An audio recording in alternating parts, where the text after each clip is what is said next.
Alright, we are live. Waiting for some people to pull in. I really should plan these things a bit better, but I forgot. I've been trying to do them over the weekend. Is my audio too loud, by the way? I actually don't know how to tell that over the music. It might be a little too quiet, actually. Let me bump it up a little. Yeah, maybe. Okay, I think I'm good now. I feel like my mic has been too loud lately, and I don't know what happened. Let's wait for some people to pop in. Let me know how I sound. But yeah, this is going to be the Noel cycle JP Retro. I'm going to be touching on the Ultima weapons that premiered during this patch as well. A bit more recent. Hello, Sinewave. Shout out to you, by the way. I still haven't watched your Furion lock BT cycle thing, retro, whatever. So if y'all ain't subscribed to Sinewave, he's trying to also pick up the JP retros, and I encourage anyone picking up JP recently or doing it in general just to try and do it as well. It helps everybody kind of look back on things and put it into perspective. So good on him for trying to take up the mantle as well from my late ass. Maybe I'll do lock later today, but I might also stream Catherine with Mino today. So we'll see how that goes. Let me switch OBS to studio mode. So yeah, I'm gonna be running through Noel, Sid, Serah, Onion Knight, and then Queen's last chapter was Queen and Cater. And then I'm gonna talk a little bit about Ultima weapons in the beginning too. And is chat on the chat should be on the screen. Uh-oh, did I not turn that on? Oh no, I don't have the chat box on the screen. Oh my god. Let me fix that.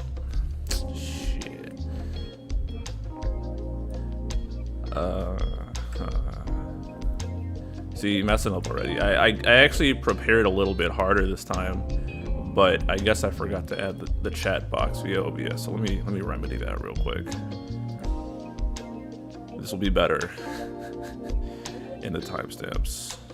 Wait, chat box 1. Excuse me.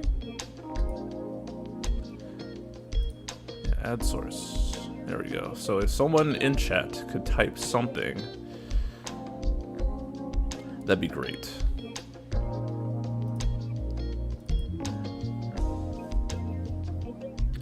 This just started? Yeah, we just started.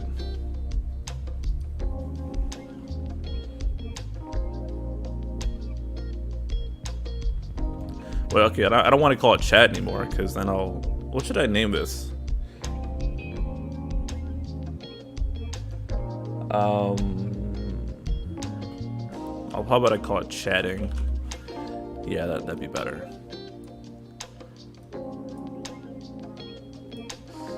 Yeah, it'd be better. I actually made it on time. Can you make it on time if I announce it with barely any heads up? Does that count?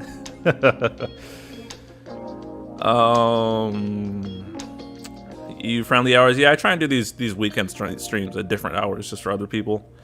It helps more engagement. But speaking of engagement, by the way, if y'all are here, be sure to drop a like on the video. It helps me out a ton. Just getting my bearings together before we get going.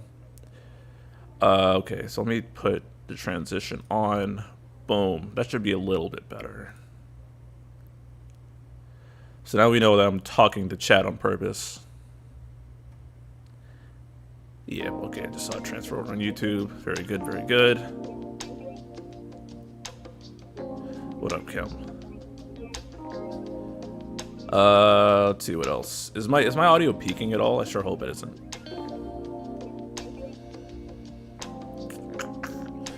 So I read through some stuff a little bit more. It's a bit more recent in my memory, so this should be a bit smoother this time. Hopefully, ideally.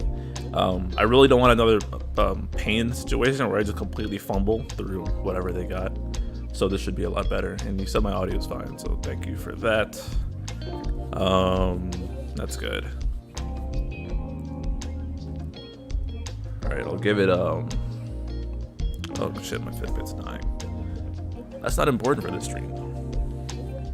How are y'all doing today? Y'all feeling well? About to enjoy your weekend? A wild stream, yeah. I don't be announcing stuff. Like, I don't know what I'm doing in advance.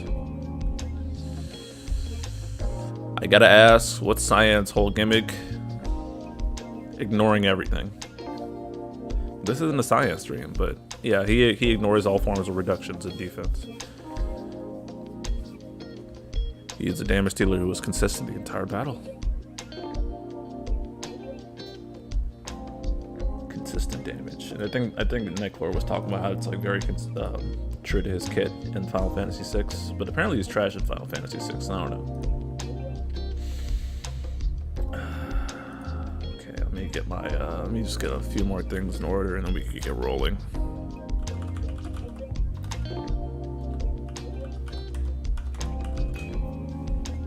Respect that. Yeah, he's got Dispel and Asuna for the party too, so that's pretty good.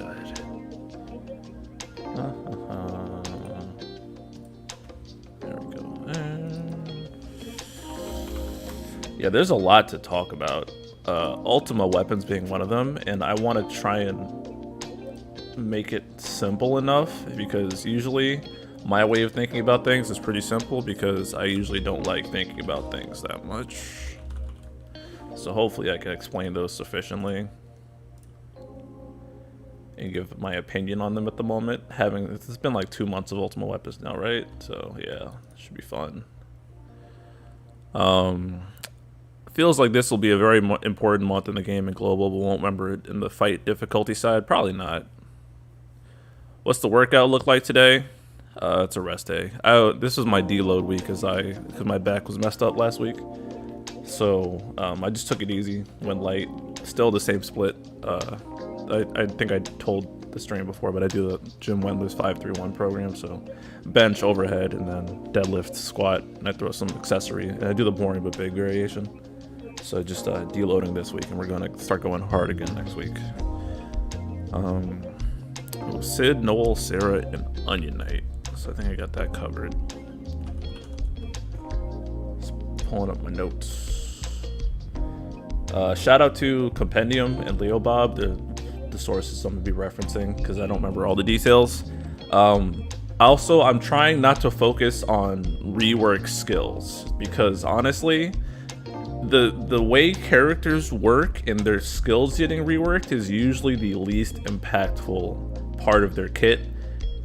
And almost certainly, nobody really cares what skills do nowadays. Most reworks are just more brave attacks, more HP dex, more AoE capability, or it just falls in between. And I really just don't feel like talking about skills anymore. But the EX upgrades and the LDs are the impactful stuff. Also with the level 90, I'll go into that when I start talking level 90. And it is exactly, we are 10 minutes in exactly. So I think we're good to get moving now. Was chat saying, Ultimate weapons, more stats, higher HP damage, can't be easy. Yeah. Compound movements and accessorized spending compounds. Yeah, compounds all day. Mostly just to pay the damage word type. So yeah, that's really how it be. So yeah, I was thinking about that. I'm like, do I really care like if any skill got reworked? Not really, because I'm gonna still press the button regardless. So yeah, it'd be like that. All right, let me shuffle the images around. We're gonna talk about divine. Well, no, we're gonna talk about Ultima weapons first. So you know what actually might be effective. Maybe I should get a different thing on screen for. Yeah, do hit the like button. Sine wave talking about C90s and reworks when there's 12 of them in a cycle is tiring because there isn't much to say. Facts. This is my first time in your live stream between Light Cloud and Squall. Which one will be getting a good rework? Lightning is overdosing on copium right now because Lightning is ass. Cloud and Squall, we gotta wait to see theirs. Okay. I just realized that I wanted to shift up how I wanted to do this stream a little bit, and then I didn't like plan it out. So I'm gonna make a. So we're still fumbling right now. I'm sorry. I'm sorry. Let's add a. Let's add a different title to it, so I can add a different. I'm learning OBS right alongside. OBS is really powerful, and I still am not good enough to get it right. Let's see, add source, add a new source. Let's call this topic. Oh no, it's too big. Good thing you guys aren't seeing this.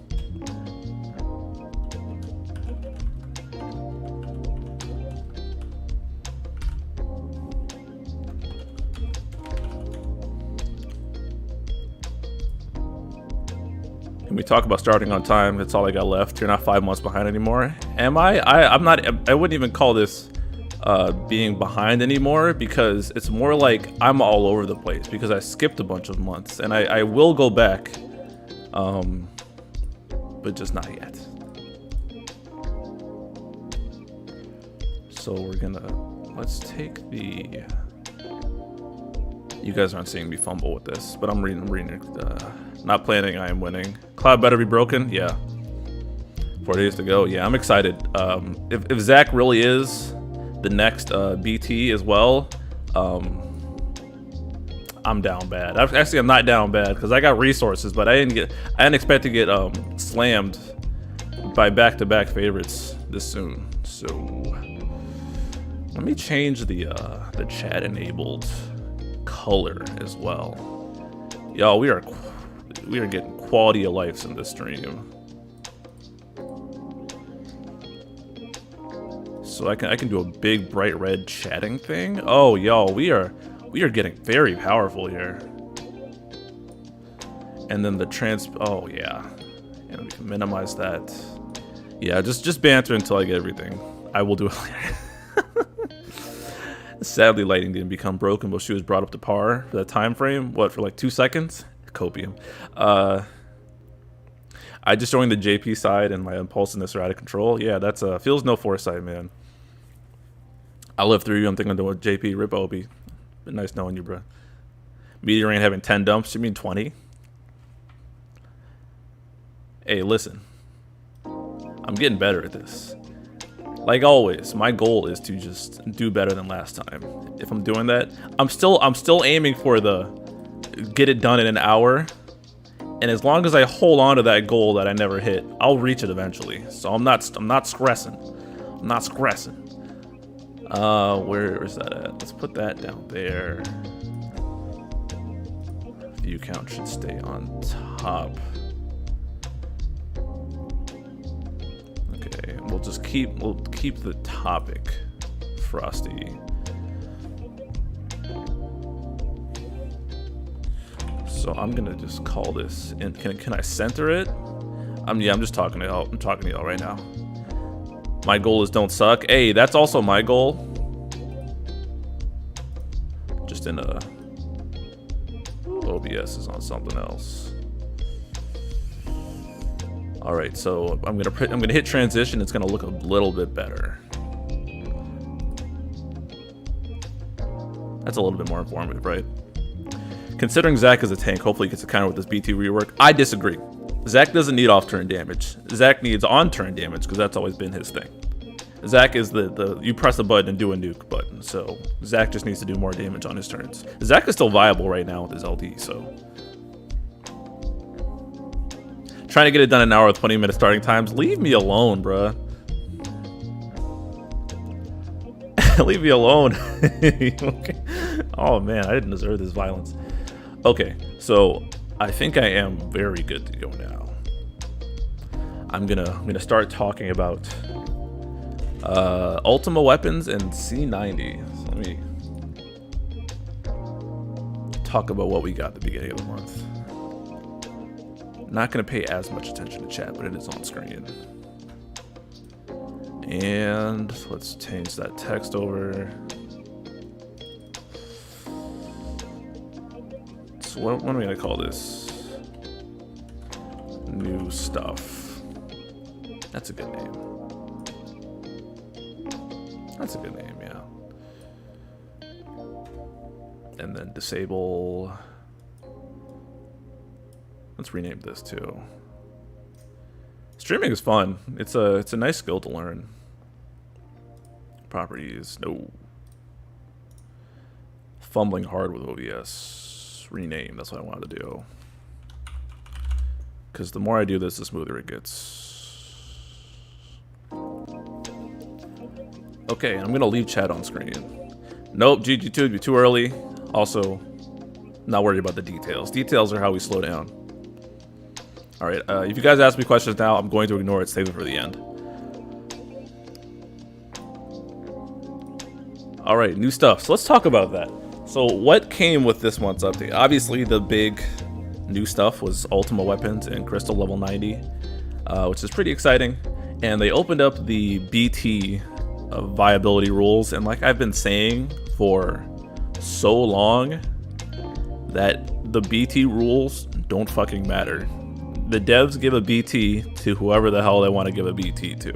And we saw this with Noel. People were like, oh, Serah will get a BT. She's the 13-2 pro tag. And then Noel came in like, nah. The rules mean jack shit when the people defining the rules can change them on a win. So stop speculating over who will get a BT, you goofballs. If it happens, it happens, okay? But some of the big things that came with this update were, and this, I don't think this is getting enough recognition, is the weakness damage cap got up to, it was either, I don't remember if it was a mistranslation or not, but it was either 350 or 400%. And that's very good for people hitting weakness damage, obviously. So you can take more advantage of it. That benefits Zande, I believe, and it benefits. So if you're hitting weakness damage, you're hitting. I think it's the stacking. I honestly don't know how the math works, but I know it's better. So for the math nerds, it's better for you. I saw someone in chat say they mentioned a buff list interface upgrade. Well, Sign said that. Well, Sign, the issue is that we don't know how to read.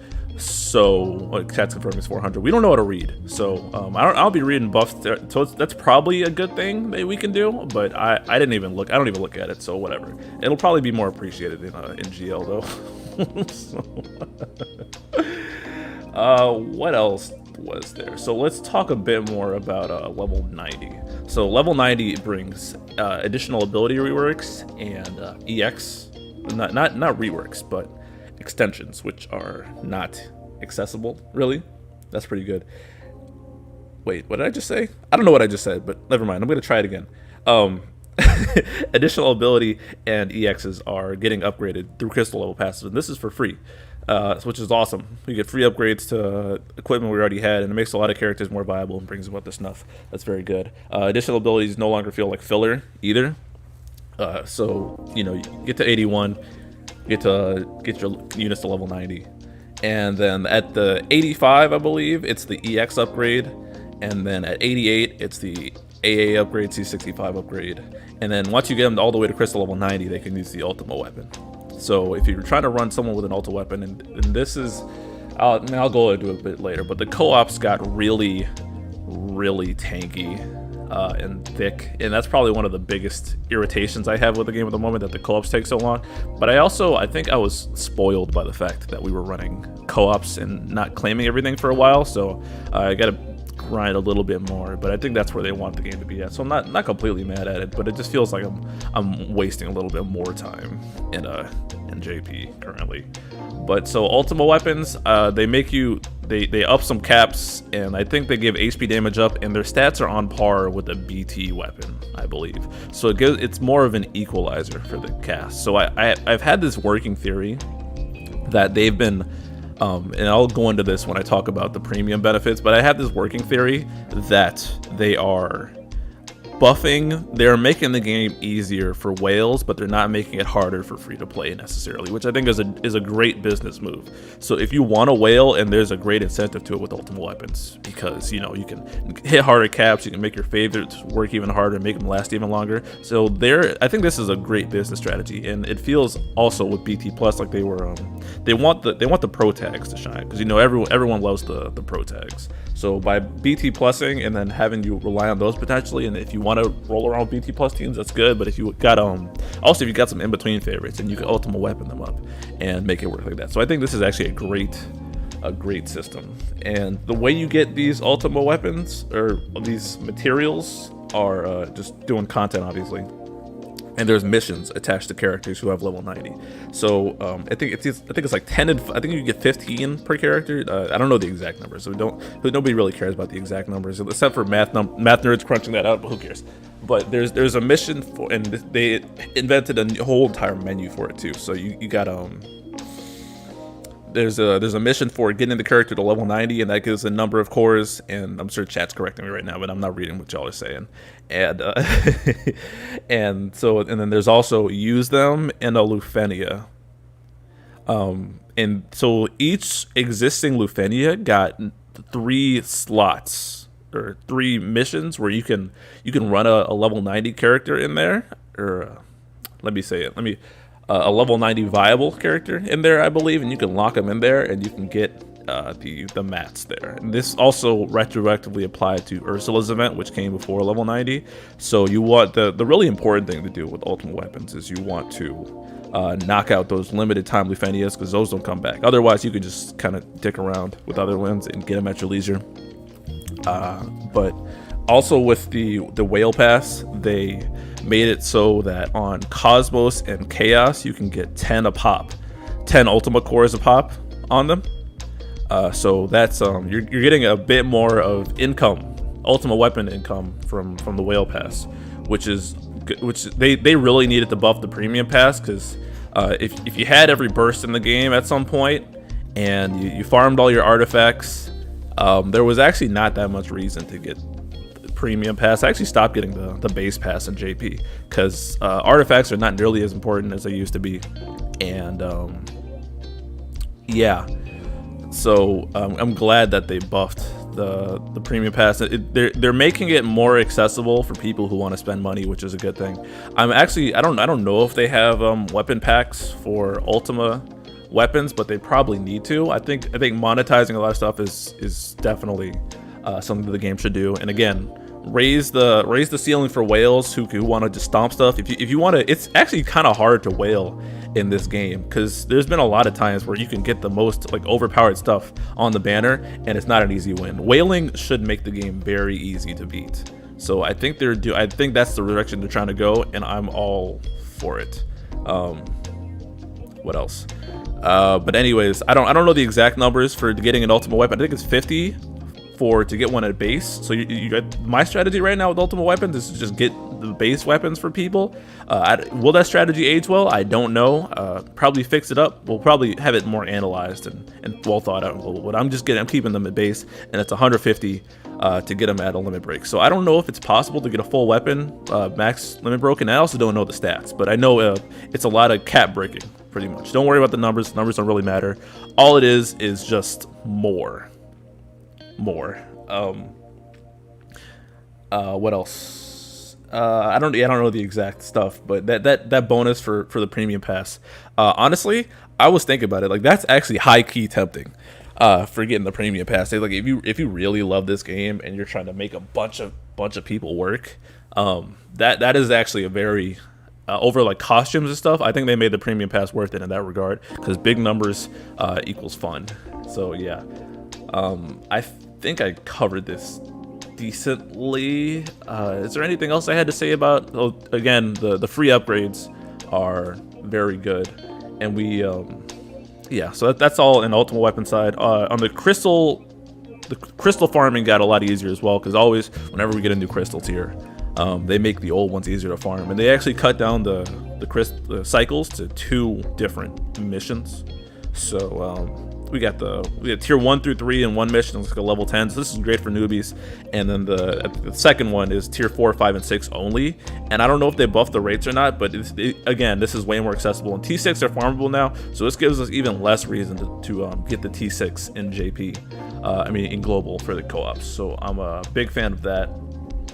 I think that's all. Oh yeah, they mentioned that at some point we're going to get reset materials for Ultimate Weapons.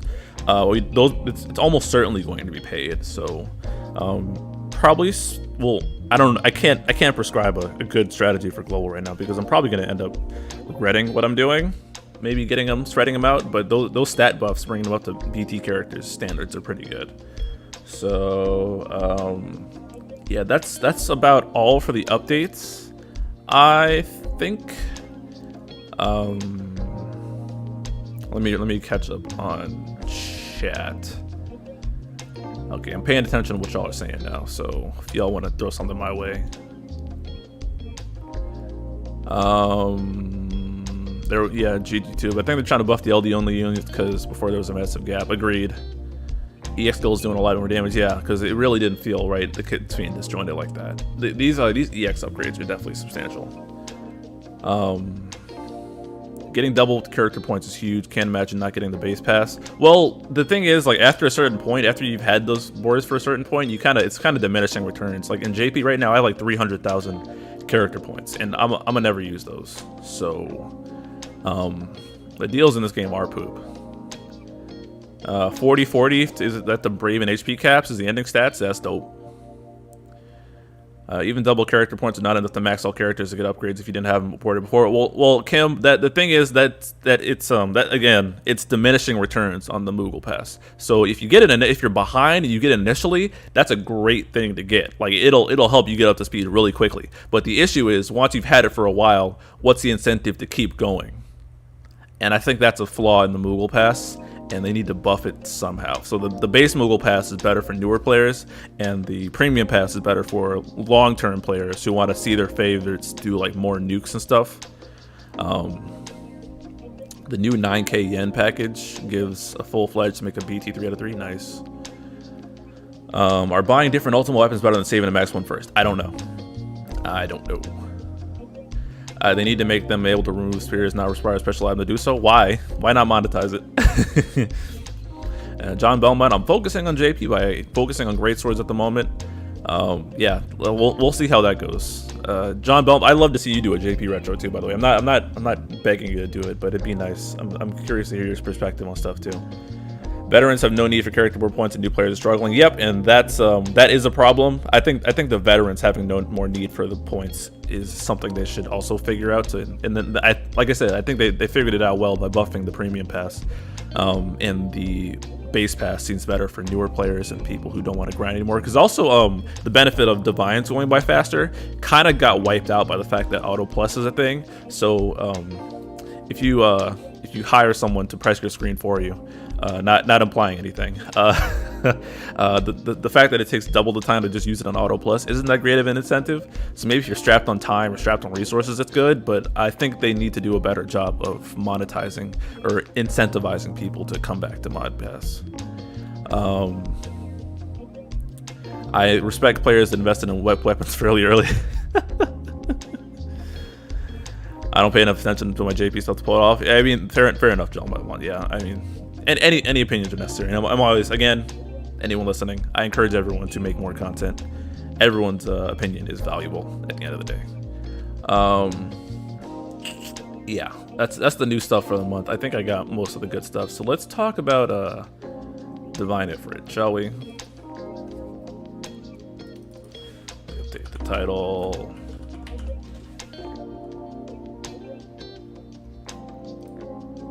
And turn the chatting thing off. Find my Chrome tabs. What up, VO?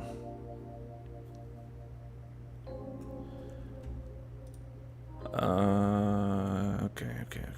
And then let's swap this off and get the Noel picture up there.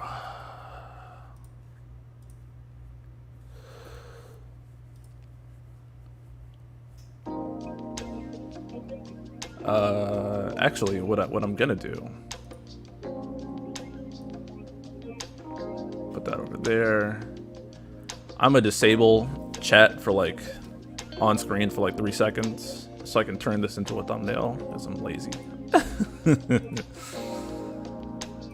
Let's make that picture bigger. All right, thumbnail is right here at the what mark? How long has this stream been going on? Why can't I see that anywhere? Am I stupid? Doesn't it say how long I've been streaming somewhere on here? We're like 30 minutes in. Wait, I started at like 10:01, so I can do the math. Okay, around the 37-minute mark. So I'll just note that down for myself. 31-minute mark for thumbnail. All right, that you know what that's called, chat? That's called efficiency. Okay.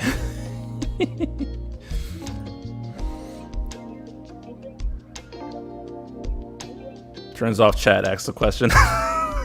Leave me alone. All right, Divine, Ifrit, and so this kicks stuff off. I was actually semi-copium because I saw the data mines about Noel getting a burst. I'm like, no way, bro. That's Serah's BT and Noel's gonna be in the animation. But then they just went ahead and said, fuck it, we're giving Noel a BT and we're changing the rules. I don't care.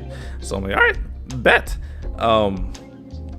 Man, Noel, I'm so happy. I say this all the time, but Noel is one of my favorite characters. I love this character in 13.2, and I joined JP just to use him when he first initially released on, what was it, 2.5. So let's talk about him real quick. Skills didn't get a rework. Where's my other tab, by the way? Did we start this month with Divine Ifrit? Yeah, we did. All right. Anyways, so Noel's base skills didn't get a rework, but now his LD double dumps, and on his LD buff, he got more brave and HP damage up, more attack up. That's the TLDR of it. So the LD board didn't the LD call didn't get reworked, obviously, but having a double HP attack on his LD feels so much better. I'm so happy about that. Noel he hits harder with his EX passive. But now with his EX upgrade, so his C85, ugh, that feels gross to say. It's even better now, his EX. So his EX attacks a bunch of times more. So I think before it was like 4 HP attacks, and now it's just more. I don't know how many it is because it's just funny. But the TLDR is that he can basically get a million single target and then splash on his EX now, which is very, very good. And the plus version has more splash. It got up to 80%. His Brave Plus got upgraded as well. Stronger gravity, which means he has an easier time breaking a target. And this is the real juice. When he breaks someone with his Brave Plus, it charges his EX. So you can do a Brave Plus, and to follow up with a break, and assume maybe the other target's broken, you can C65 because C65 ups his caps as well. Get another follow-up there, and then drop the EX, blap, blap, blap, a million plus damage, easy. I love it. It's his EX is up so often now. I love it so much. The C65 as well, it just straight up sets the Brave down, the Brave to 0 now. It doesn't even gravity shave it just sets him to 0. So Noel will break with this, and it lasts a while, and it gives him a Brave damage cap up too. So you want this up pretty much the entire battle, because if Noel's hitting hard enough, he has a billion Brave attacks, and he has the Brave cap armor as well. So nuke. Just he's dropping EX all the time, and I'm leaning even farther into his EX now. Like honestly, with Noel, a lot of the time you're just straight up ignoring his skills, bro. It's actually pretty funny. But his BT finisher is from 13.2. If you know, you know. What's the actual effect? So the big thing is that Noel's recast gets upped. So as long as there's no turn shenanigans on the party, I experienced this with Layle, which was very annoying. But Noel's recast turns into just a 1 skill recast. So before it was 2, but now it's a 1. So once his BT's effect is up, he's just dropping his EX like every single turn, and it's hilarious. He ups the party's Brave damage cap as well, and it's got you got Brave damage dealt up and HP damage. It's honestly like his LD. Wow, it is really his LD effect when he's for the entire party, where you get Brave damage up if you're hitting broken target, HP damage up if you're hitting a broken target. Very, very good. So Brave damage up plus Brave cap up means that you're hitting like crazy numbers. I haven't finessed my way into hitting 30k on GGTube saying I put the BT effect. Bruh, I'm not trying to read numbers. That's how I get caught up. I'm trying to tell it like it is. The way if I read numbers, that's how I start tripping up and not worrying about stuff. I'm just trying to tell y'all what it is, okay? Leave me alone. What was I gonna say? See, that's why I didn't bother. But yeah, Noel, good stuff. You can keep his BT effect up the entire battle, and he's just EXing every other turn. You alternate, you do a skill and then BT, and then he also has all free skills at this time. So if your C65 falls off for some reason, you can just hopefully nab a broken target and then do that again and drop the nukes. Yeah, he does like a million plus damage on every EX cast, and it being up every other turn. Don't even not even mentioning some other effects up. He's doing insane damage to where I just love it. It's so good. I'm still using him now. He's got the goods. You know what? I forgot to say this about level 90. I'll touch on that afterwards, but I'm gonna write a note for myself. But I need to talk about the co-ops. And the Lufenia grind that I hate. Noted. But yeah, that's what Noel got. Chat, anything to chime in with on that? GG2, okay, it's good. It is good that you're putting this stuff in the chat. So for people who are watching this, it gives people more of a reason to look at it so they can read it. But I'm not going to be reading it because numbers are for nerds. Yeah, and I'm really just happy with Noel. Like you see on my channel, I think I've used him in every single fight since he released. Well, that's not true. I didn't start using him in fights until I got his BT, but he's definitely got the goods. Very good damage dealer, very consistent damage, especially because he's ignoring defense. Ignoring defense is stonks again. So we ignore defense boys are winning. Let me turn the chat window on so I can say that I'm doing that. See, I got this workflow down a lot better, y'all. I think having Noel as the first C level 90 is a good move since he recharges EX like crazy. Agreed, VL. It's really weird because now we went from ignoring EXs to wanting to press them as much as possible again, and this is truly a fantastic change in my opinion. Game feels a lot better now that we don't have to ignore skills. Like just ignoring skills as a whole felt garbage, and the EX is supposed to be flashy. We're supposed to love the EX, you know, harking it back to the OG 012 game, and you want to press those EXs. So now that we're doing that again, I am such a big fan of what they're doing to these abilities, and they're doing it for free. Again, nothing but praise for what they're doing to old characters. And I do want to mention that I am not a fan of having to grind the older missions potentially for rewards, but I'm going to talk about that at the end of the stream because that's something I wish I would have talked on earlier. Noel said is amazing banner for noobs. Noel is amazing, but his BT animations, man, fight me. Yeah, I agree, GG2, that Noel isn't necessarily relying on BT 3 out of 3. His base effect in doing that, just that extended BT phase and just dropping nukes is pretty good. And just alone, even without his BT effect, his EX is still just a nuke, regardless. So yeah, I don't think he's too BT reliant, although it definitely obviously helps him. EX Go Bird 2, Electric Boogaloo. The recast should be the big button of the kit. Definitely a fan of the seed. Yeah, I think everyone all around, like everyone's been wanting seed EX reworks for so long, and it really feels good that they're doing them again. So yeah, nothing but praise. So who's up next? Yeah, everyone's a fan. Good change, game. Well done, game. Well done. Okay, let's talk about Sid next. So let me change this up. No.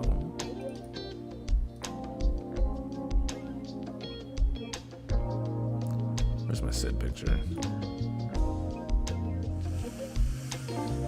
There's that.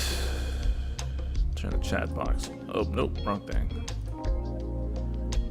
And Koji, is blue armor for Ultima characters required? No, it's actually not. You can put Ultima weapons on non-blue characters. Obviously, it helps, but it's still the same blue people who excuse me, who you're trying to use a lot.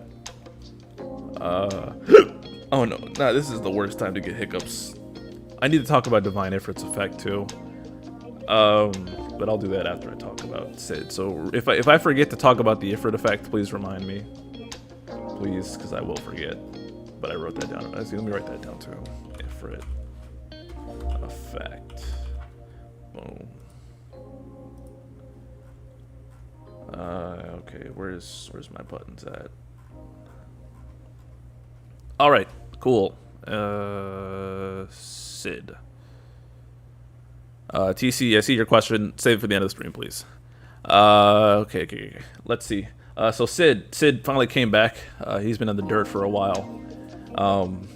He got a really cool LD where it's another nuke, and it does a bunch of brave attacks and HP attacks. His skills got reworked to do more damage. Who cares? That's not the big thing. And his special brave and HP do better as well. But who cares? So he does wind resist down on his LD, and it drops the nuke. And Sid's kind of it's similar to Garnet, I believe, where what's the exact condition? Let's see.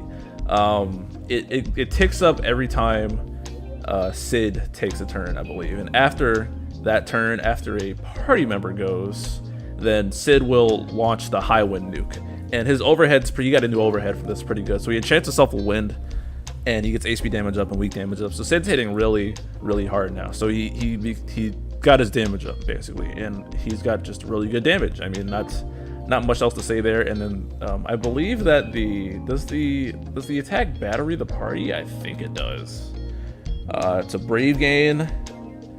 Yep, it does battery the party afterwards as well. So it gives a bit of safety. It's pretty cool. Like, it's like, all right, Sid does this thing, and they're like, all right, you guys go ahead, and oh, y'all went. I'm gonna drop the high wind nukes on y'all, and it goes back to 1 stack. So it's similar in regards to Garnet, but not the same execution.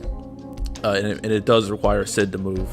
But Sid's every Sid, God, I can't talk. Every button Sid presses feels good. So yeah, he's obviously a good damage dealer. Not gonna bother with his Armor Plus, because who cares? If you're gonna use him a lot, max it. But yeah, I don't really have much else to say. He got good upgrades. He's viable, and his EX got his EX became a nuke as well, and his LD call is also a nuke. It's actually pretty good because it gives the caller HP damage up and weak damage up. So I'm a big fan there. Not much else to say. Again, his EX became a nuke as well, and he got stats up. Yeah, good stuff all around. Not much else to say. Got good upgrades. Chat, let's talk Sid. Every Sid turn gives it 1 stack using LD grits and additional stack. Yeah. Would Sid synergize well with the Roha? Probably. Sid in AoE fights as a nuke. Yeah. Yeah, he'll obviously scale very well with people who up the brave damage cap. In fact, I will let's see, what was his out of curiosity, did they give him an even split? I mean, I didn't blue him obviously, but yeah, they gave him an even split for it, so they gave him 2/2 armor. So that's fine. So he'll again benefit from higher HP caps, and he's hitting weakness, and he's got self weak damage up, so he's gonna be hitting pretty hard. Very good stuff. I think he only dispels on his C or skill 2 still, but yeah, dispel is there. It's a feature, the bonus, but Sid he does a lot of damage, and he gets some help to the party by battering with that post-turn follow-up thingamabobber. Yeah, good stuff. Not much else to say about Sid.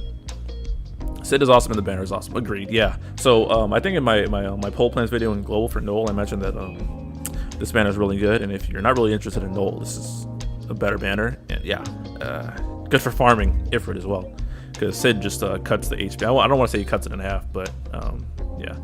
So everyone in global is gonna have Serah already too. Yep. Although she's on a different banner that we're gonna talk about in a second. So if nothing else, I'll start jumping over to Onion Knight,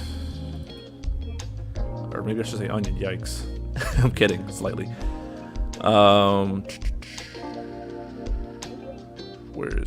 Yeah, I'm getting better at this, guys. You can see I'm moving through characters faster. Let's get my Onion Knight picture. Where at? Any last minute thoughts on Sid? Yeah, just let me know them now, or forever hold your peace. And by forever, I mean not forever. Didn't I have an Onion Knight picture saved? Hold up, chat. I'm slow. I'm so sorry. It's been a long day. I'm lying. The day just started. Where's my Onion Knight picture? I literally saved one before this happened.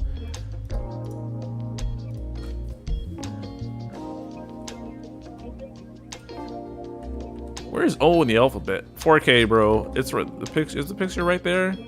You know how sometimes you be looking at stuff and you don't see it, even though it's right in front of your face. That's me right now. Stupid idiot. Okay. All right, there we go. Onion Knight. So Onion Knight. Time to half jokingly bust out a little copium. I don't understand why they didn't touch his skills. Would it have hurt them to touch his skills? I mean, obviously you can lean back on the he buffs the party a little bit more, but they really could have touched his skills, bruh. I don't. They really could have touched his skills. They reworked his LD board at least. The LD attack is better now, and he gets HP damage up increase, brave damage up increase, and he also gets party HP damage up and brave damage up on his LD. So that's good. He's a little bit more party oriented. Why not rework his skills though? I don't know. His EX now is it's a lot better button to press. The single target, the melee one, is 4 HP attacks, and it's got HP damage up 40%. Jesus Christ! And the magic version is a double HP AOE HP attack. And I think he gets his HP attacks regardless now. Did they get upgraded? I think his HP attacks got upgraded a little bit more, but I'm not sure. And his C65 also ups the party caps, which is nice, and it lasts longer, so you don't have to do as much additional ability fumbling. But I really don't. Yeah, he does have VBS armor, so I don't know why they didn't give him a skill like copium, bruh. I don't know why.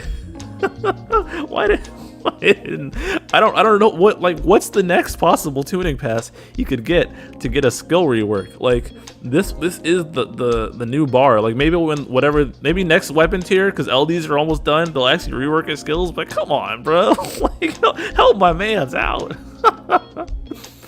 Oh yeah, the copium. Maybe I should have put the copium face on your net right now, because yike. BT finisher got better, and now with his BT effect, the attack up got buffed. He has got more HP damage up as well. That's it for the BT effect, and it lasts longer. So you kind of want Onion Knight just sitting there and taking up space while the BT effect is up, and his BT effect is good. Like it's been a good effect for a long time, but at that point you have a green Onion Knight when you could have had a green someone else.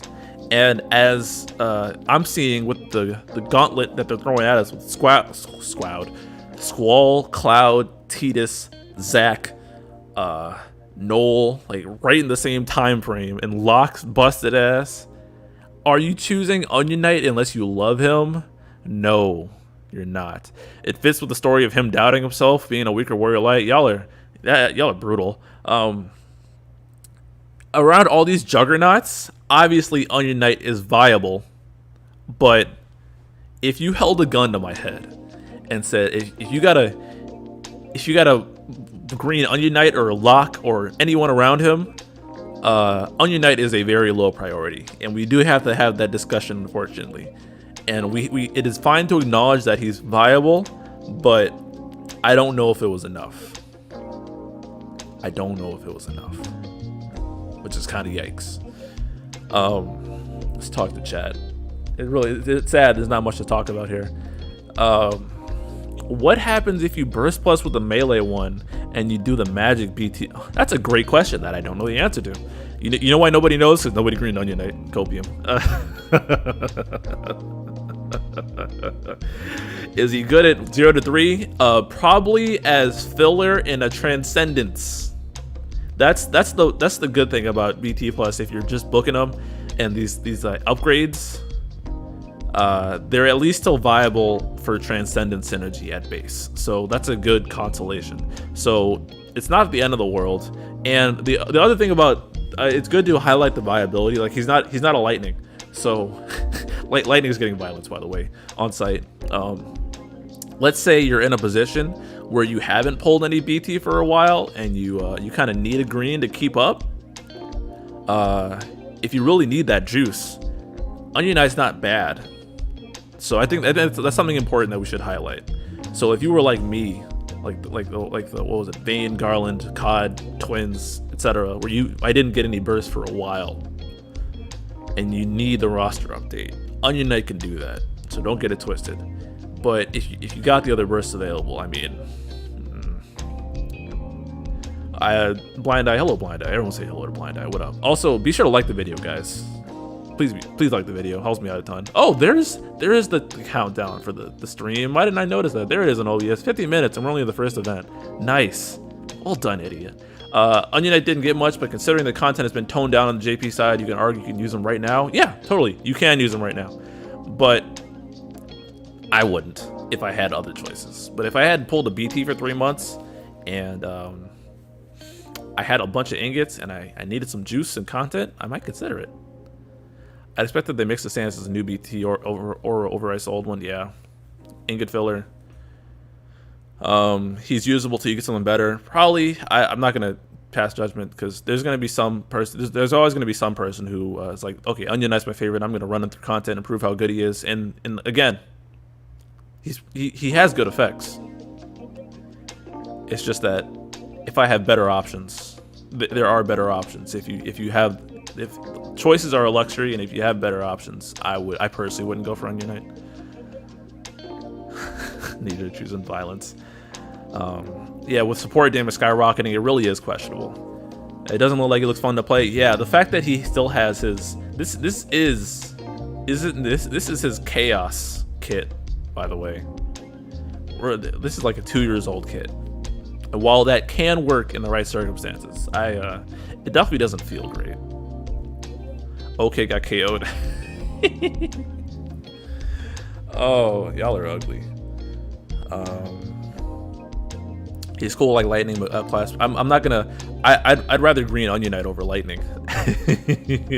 Lightning is a thorough yikes. He's a hybrid DPS support for his burst cycle, and that felt fine. Going full support is such a weird transition. I feel bad I didn't max my EX Plus, but you basically got what you got then. I myself will green Onion Knight. Godspeed, GPTube. Coffee's putting to work this morning. Yeah, y'all. I was up till like 3 a.m.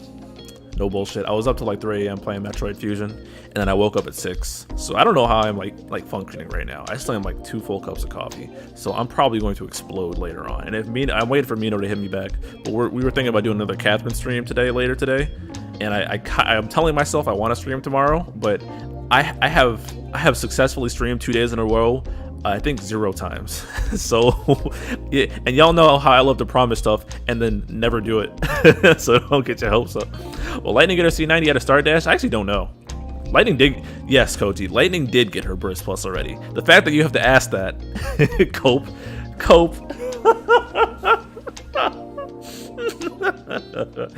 You know why you didn't know whether Lightning got her burst plus already? Woo! Oh no. No.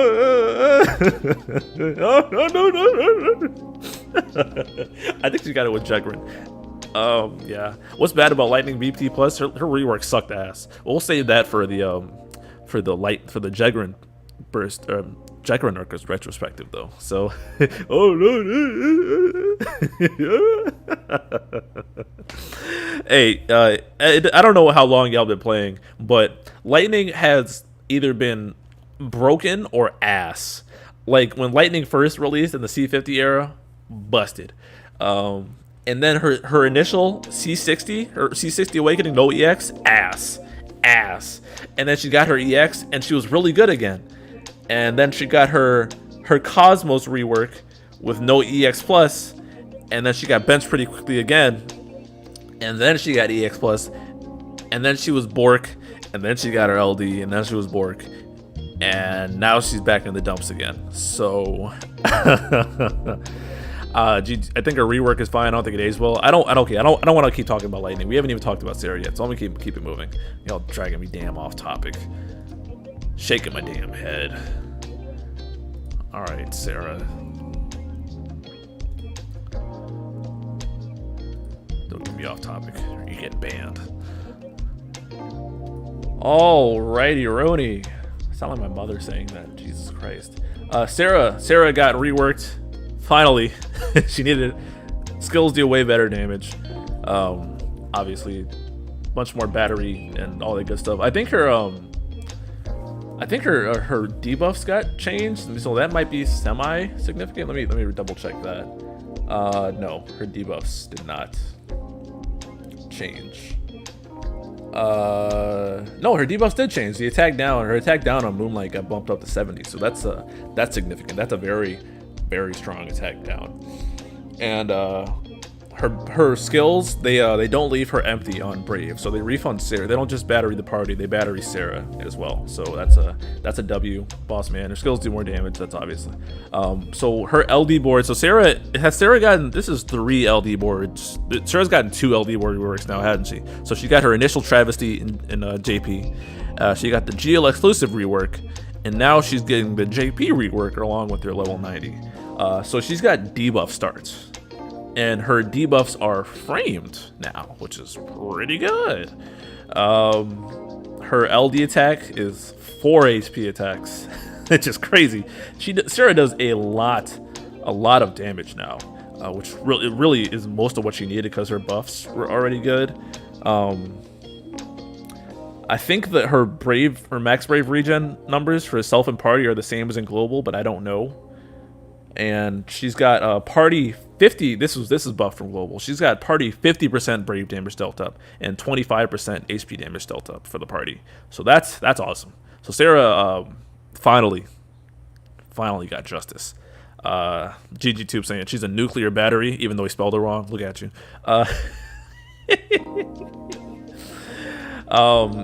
And now on her EX too, Serah got a bunch of self buffs. She got Brave gain up, so she already got the Brave gain armor. And now she's doing more Brave damage. So again, just good stats all around. And she got a party attack up on her EX buff as well. C65 overflow. She gives some of the C65 upgrades also give Brave gain up to the party. I don't remember what Onion Knight got because I don't care. But Serah got Brave gain up on her C65 too, and it lasts 7 turns now. So that's a very good. So not only do we have Brave gain up supports, but we also have Brave gain up additional abilities, which is very clutch for if you're going through battery phases. So very, very good. Serah got the goods finally. Serah fans, she finally got justice. Well, she got justice in global too, but yeah, good stuff all around. Those debuffs being framed to makes her a lot easier, and the attack down getting upped can be very helpful as well. Yeah, Serah, she got justice. Let's see what you think, chat. Got agree with the LD EX. Congrats.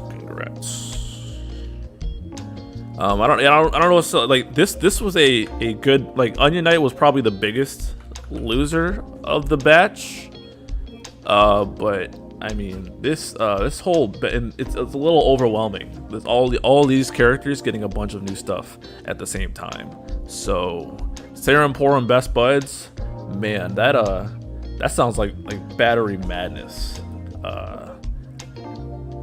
Good stuff. Yeah, so that's very, very, very nice. If there's nothing else about Serah y'all want to talk about, give me 1 second while I respond to something. Serah better than Sid or Sid better than Serah? That's not a comparison. It's too hard to. They're in completely separate realms. So, I mean, they're all just great. Is really the conclusion you can get out of it. Thank you for mentioning Onion Knight again. Yeah, word, you got it. Was the Ifrit fight covered already? No, I'm about to do that. If there's nothing else to talk about. What else? Sorry, looking at another server. Do that and that. All right, good. Would Kane get a BT plus? Probably, because he was in a Dissidia game. All right, so let's talk about the fight as a whole. Maybe I should have had an Ifrit image. Oh well. Let's switch it back to off and just put the Nero up.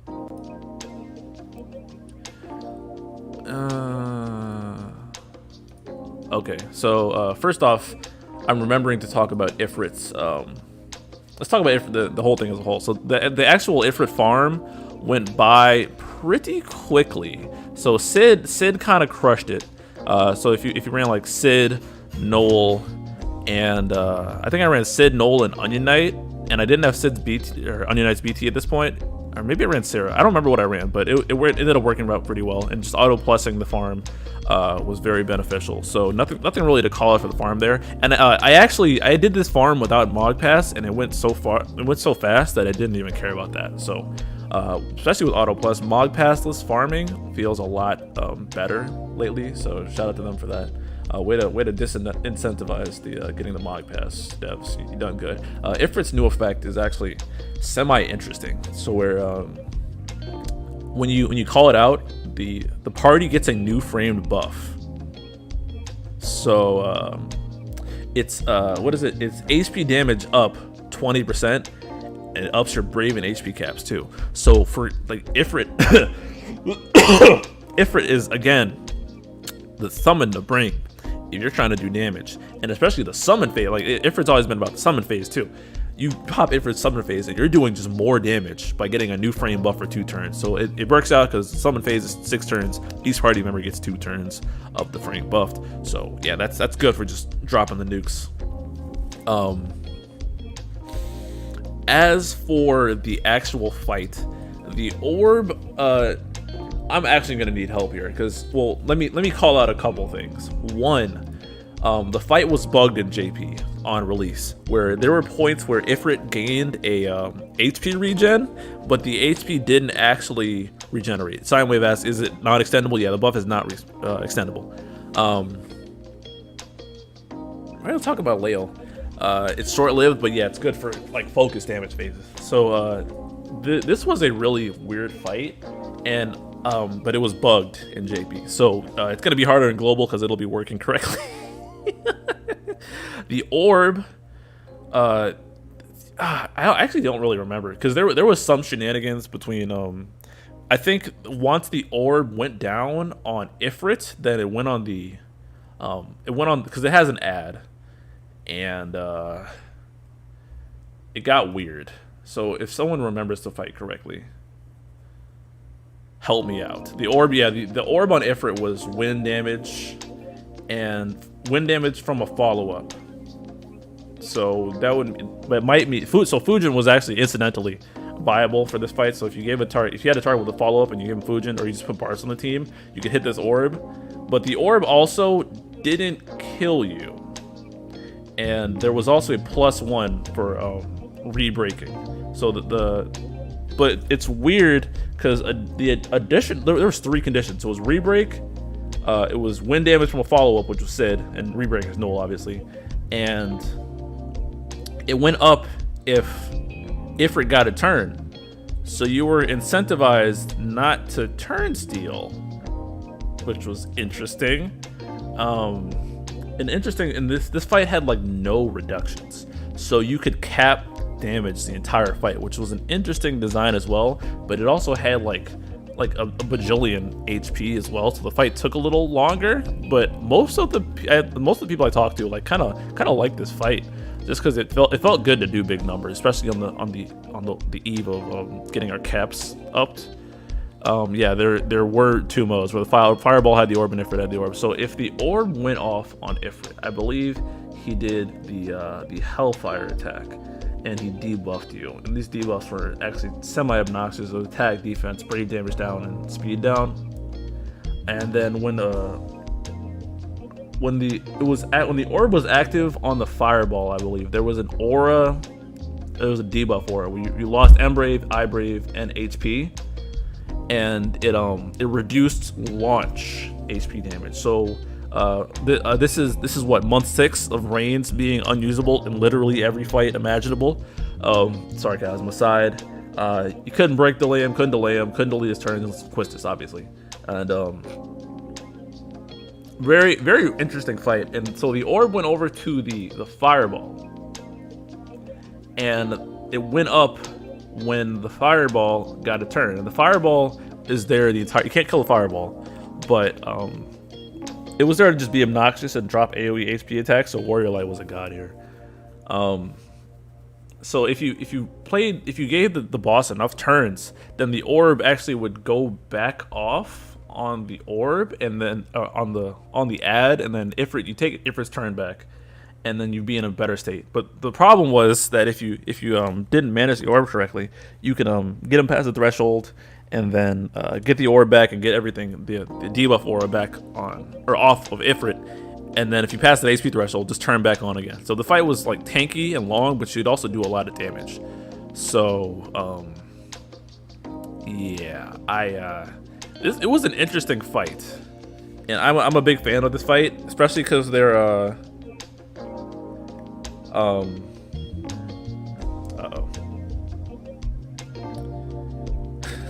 Girlfriend sending me angry messages. Anyways,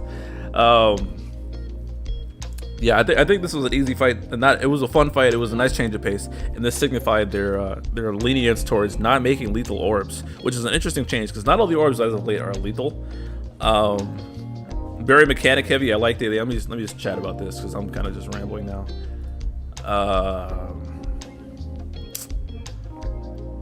Yeah, there was a lot going on in this fight. So there were a lot of ways to go. Like Machina, this is again highlighting why Machina's BT is powerful. Because Machina was actually really good here. Because you want the boss to get turns, and Machina delays himself, so that if it takes the turn, orb goes up, and then you can eventually get it back to a state. And then Machina's got the off-turn damage too to keep it consistent. So yeah, Machina was very good here. Warrior Light. So my team here was Sid, Warrior of Light, and Machina BT. And it took a little bit because I didn't really know what I was doing, but I almost kind of run it back, understanding the mechanics. And this is a fight I respect heavily. Most of mine summon fights are mechanic heavy, yes, and that's why I have enjoyed pretty much every single divine fight, I believe. Even though Remu and Brothers got delayed to hell. Panda was fun because there was mechanics to get around that. Shiva was really fun in my opinion. I don't like Divine Alexander. Yeah, Divine Alexander is probably the worst. That fight was kind of ass. This fight though is needing you to keep an eye on when you push an HP threshold to get hit by Hellfire. Yeah, it's all about just management and knowing what's going on. Yeah, no, screw Alex. Alex sucks. Alex does sucks. Panda was overtuned, probably. And I also ran it with BT 303 Zidane, so let me not talk about that. But yeah, overall, I thought this was a good event. The co-op, and this is just in general, the co-op took forever because C90 mats in general take forever to get out of the co-op. And co-ops are back to taking a long time, so that's a minus. But yeah. I think Shiva was fun. I think it was fun in the sense of it took me a while to figure it out and respect it. And I felt accomplished when I beat it. Like I felt like I understood the fight and knew what I was doing better. Snow's tanking. Yeah, there was just a lot of ways to go about this fight, and the fact that the orb didn't kill you also opened things up. Interesting design change. But you also couldn't turtle through it because it was possible to get blown up at the same time. She was fun for anybody that pulled Ace. Maybe that's why I thought she was fun. That might be biased on my part, so whatever. All right, so let's move over to. There's nothing else I want to talk about Ifrit-wise. We are an hour and 10 minutes into the stream. Blew it. Didn't get an hour. Oh well. Damn, I hate it here. The worst part is there's so much more shit. I hate it here. All right. I think the reason I didn't stream last time was because the next day I think I like legit just straight up lost my voice because I talk so much. So let me go get some water and take a piss. I'll be back in a couple minutes. Y'all enjoy yourselves.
Alright,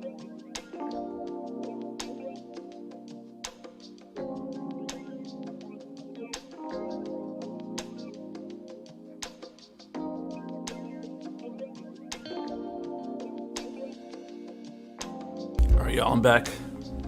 Lowest water in my system, but also hydrated at the same time. People talking about the co-op. Man, listen.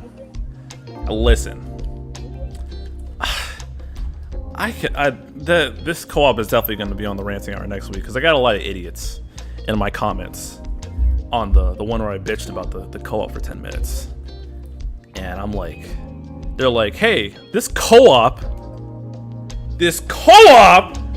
isn't bad. Just play it by yourself. This co-op isn't bad. Solo it.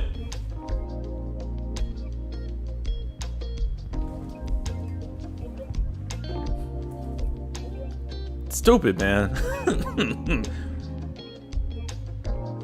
Just use a 3x book and have these very specific characters. Fucking idiots. What? Imagine if you. Oh, what did I scream too loud? Oh, I'm sorry.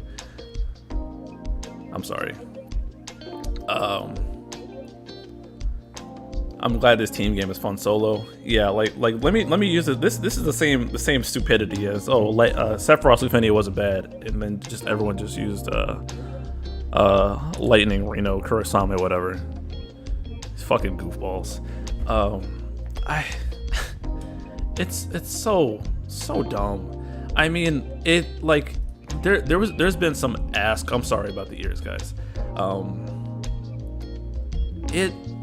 They had 9 months to make this better, and it's like we've had ass co-ops before, but it's different this time because they specifically made an effort to change this, and this made it past whatever checks they said, and they said this is sufficient, and that's not how it should be.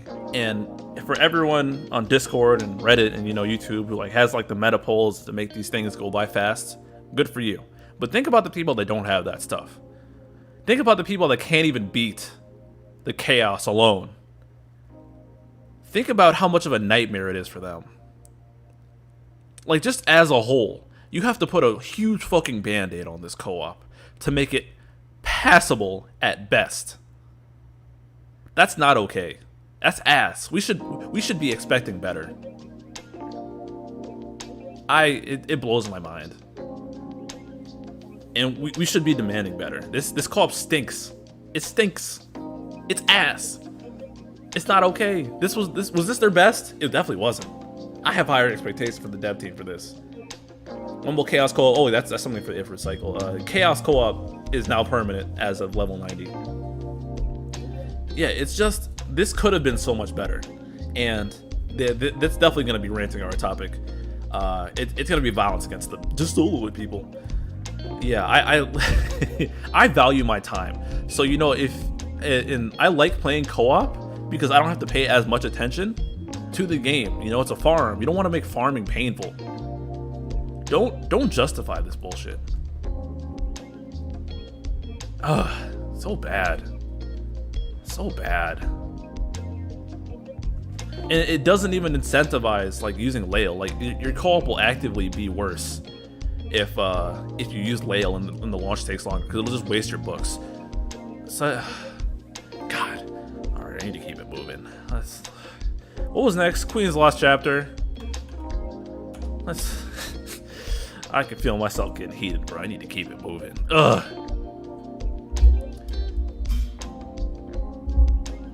Okay, chat, there.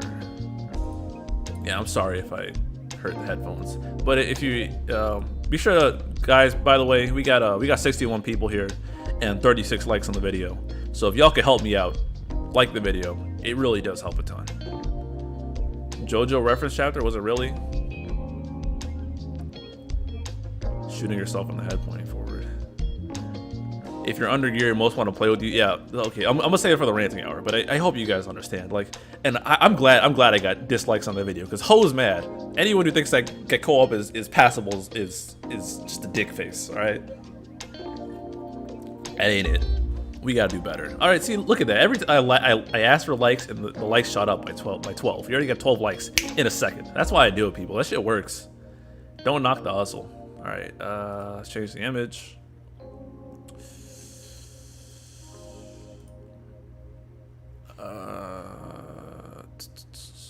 Reading is important.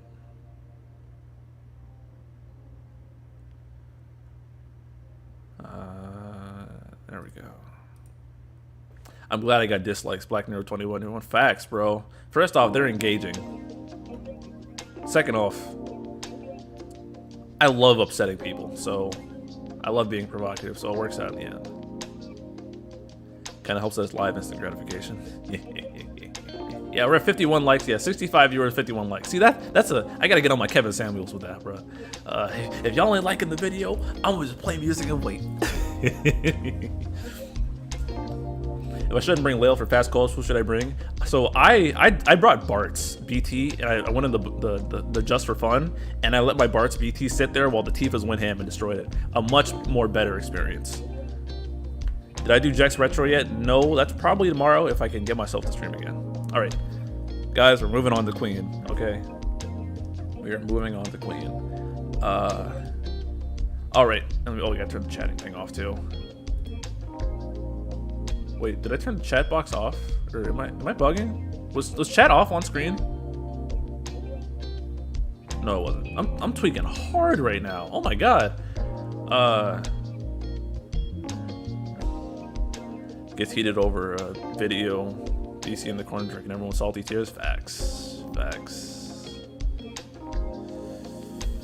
Yeah, and there's a lot of griefers in the co-op. Like it just brings out toxic behavior. This was just a bad move. We should be calling that out on Square Enix. They should be doing better than this, for real. All right, Queen. So Queen is going to be a bit of a struggle for me because I actually didn't even know what she did initially because I skipped the fuck out of her initially in JP because I think she is the worst girl in Type 0. She is the exact type of girl that I hate. Class leader, secret yandere, glasses. Oh my god, what a horrible combination for a waifu.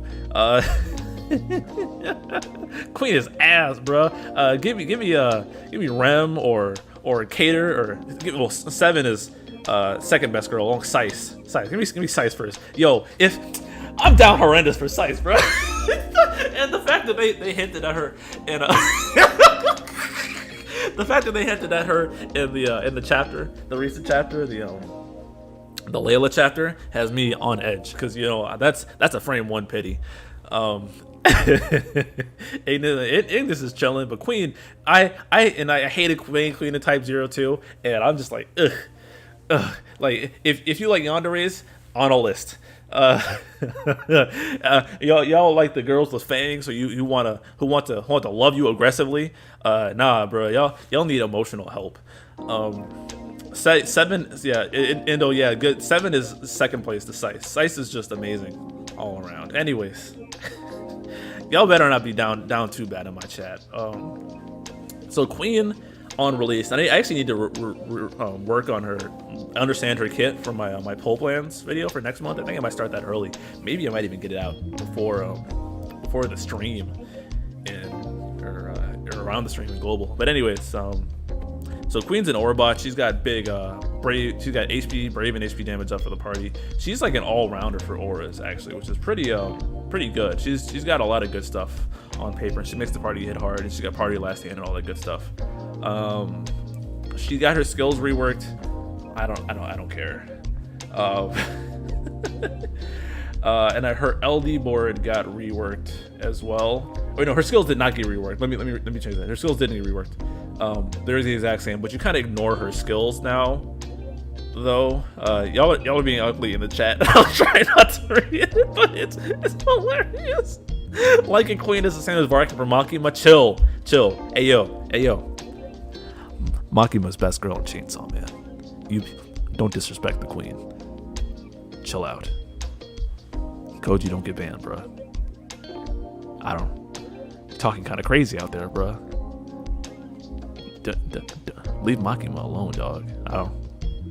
You gotta chill. Read Chainsaw Man if you haven't, by the way. The anime is coming soon. Power all day. Nah, Makima overpowered. No, stop! They get me talking about Chainsaw Man. Damn it! Y'all, if you like power, I think you're down worse than if you like Makima. Like at least there's the Makima Chads and the power virgins. Like y'all are some dingy ass dudes, bro. If you like power too much, power is all right. I like Raze over power personally. No, stop. This is not a Chainsaw Man. This is Queen. This is why we don't talk about Yandere fans are sus. Queen, Jesus Christ. Her LD double HP attacks, and when her LD buff is up, is this her LD buff, or I think it's a Brave Recovery based on HP damage dealt. This Queen's gonna be rough because I really don't care about Queen. Her EX passive, she got Brave damage and gained up, and her EX, her Berserk state attacks got better. So the Brave +1, I think that was the free turn one. See, I'm struggling, bro. I actually have no idea how she works, but I know her. Before it was better to press the free turn one, but now it's better to. So the Brave Plus was better before, but now I think I talked to Infighter about this. I think the HP attack is better to press now, just because it does so much more damage, and it's got refund in the middle, and then I think it splashes afterwards. Yeah. So yeah, the special HP version is a lot better now.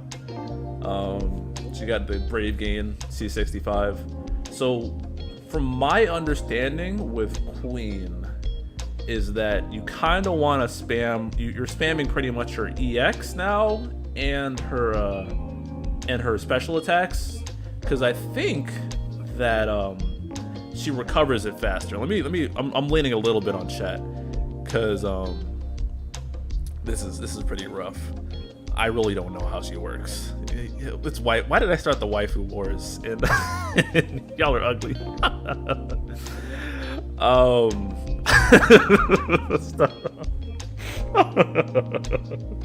Yeah, you really don't want to press Queen skills, and so I think if you press her HP attack now, I think it's enough to get her EX back enough. So she's basically an EX and then special HP attack spammer. If you take off one of her speed passes, it's one skill. Okay, that's what I thought, GG2. So yeah, that's good for her. One skill EX, yeah. So I think that's kind of the move for Queen now. You just ignore her skills outright. Again, going from ignore. Well, the thing is that Queen dropped in with a good EX, so that's weird. But Cater was the other one. I don't know what else to say about Queen, honestly. Queen's probably biggest dub was that she didn't do that much damage, and you kind of lean on the free turns. But so outside of her buff, she was her damage wasn't great, but now her damage is a lot better, and she can kick a lot of ass. Pretty much the same. Yeah, pair her with the next Llyud dude, and she's got a very good team comp. We can talk Chainsaw Man waifus at the end of the stream because y'all are ugly. Yeah, she just does way more damage pretty much. So she got good upgrades. Would you consider her aura still premium for when she returns? Yeah, I think she's got like Brave damage, HP damage, HP regen, burst heal on LD, okay damage on her EX, well on release, and then better damage on her EX after this. So she does a ton. So she's one of those characters that Ink will go. She's got stable rolls, but I don't know. I don't know if I have no really good opinion on Queen, honestly, because people are using her. Like, obviously she's got good numbers and good output, but she definitely brings the pain with the auras. But it is what it is. She's really boring. I don't really know what to say about her. You talk about moving the speed passive thing. I didn't talk about it, but I just learned about it because I never use it.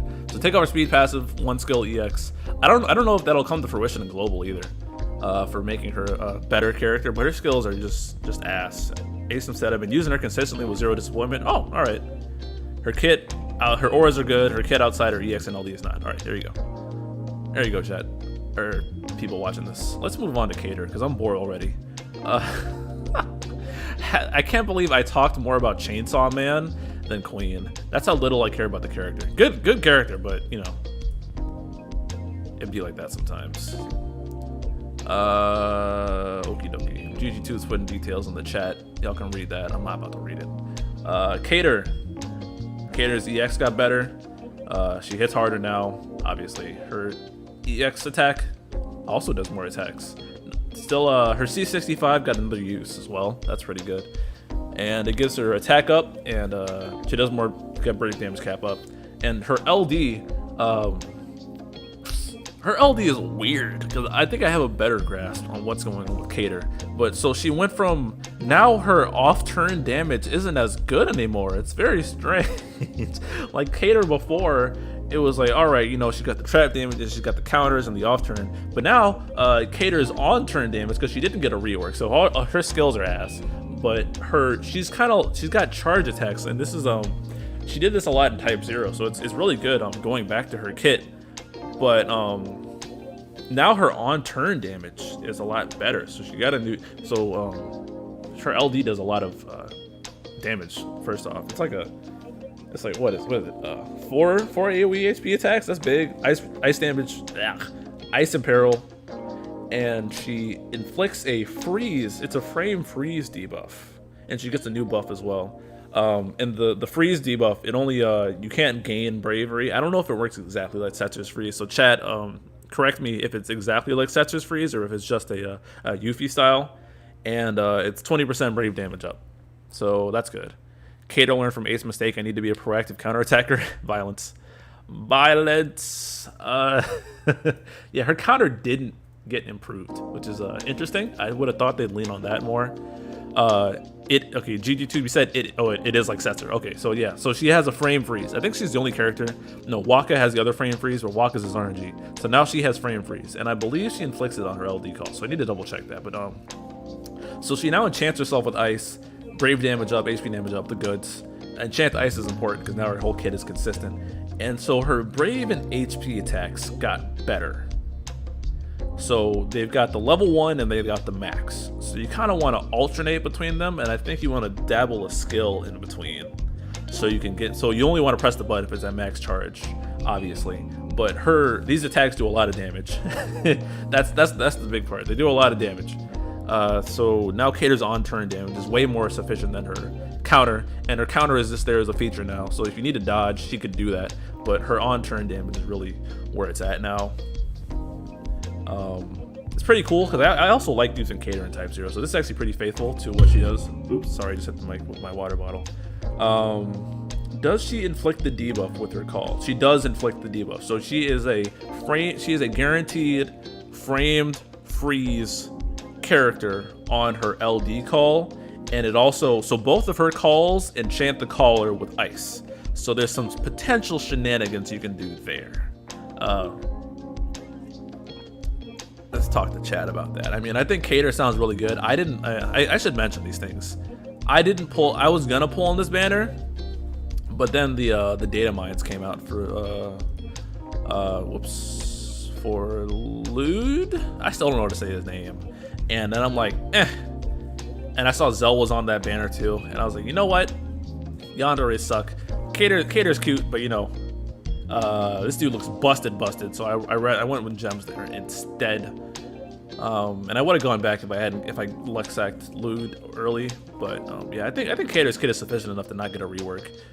She can taunt real quickly. So again, the taunting is a feature. It's an extra, but really the main part is that she does a lot more damage on her turns now. She has the freeze utility.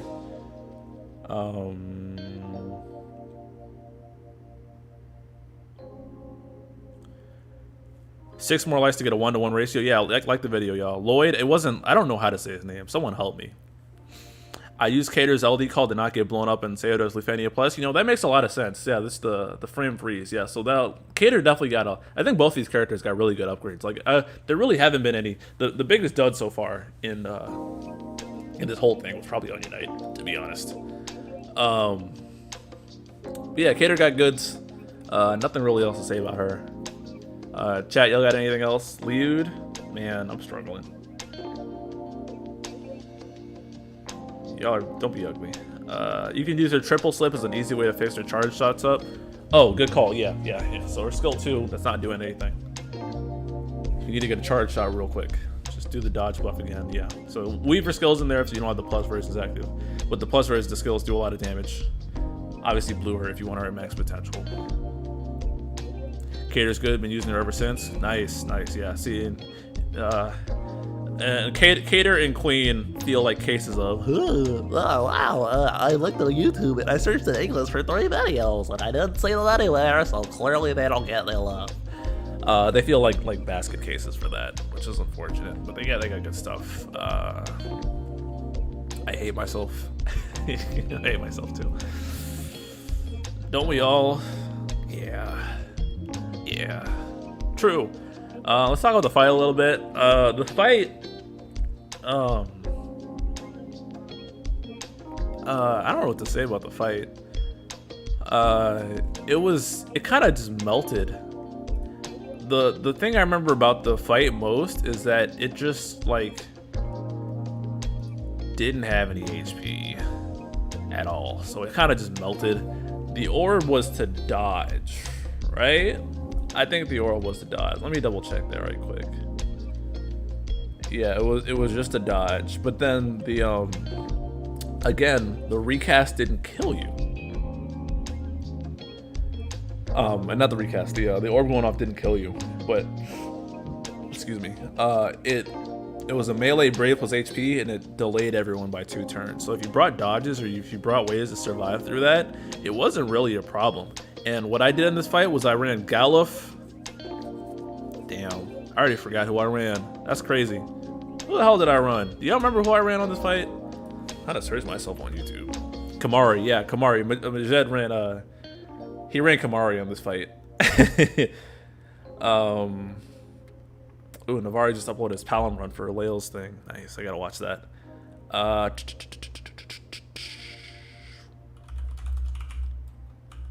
What was this? Queen Lost Chapter? Who did I run, bruh? I ran Yuna, Galuf, and Kuja, right? So I Galuf for the dodge, Yuna because I could, and Kuja because I could. And Galuf just single-handedly took care of the orb. So I was like, whatever. And Shadow, Kamari, to blind him, obviously. It wasn't it less tanky than the Queen release? Yeah, it was weird. It kind of just melted. That was pretty. And I took a while to do the fight. When I did it, I'm like, wow, everyone was serious. Like, why did that video get so many views? Is it because Yuna was in the thumbnail? I'll take it.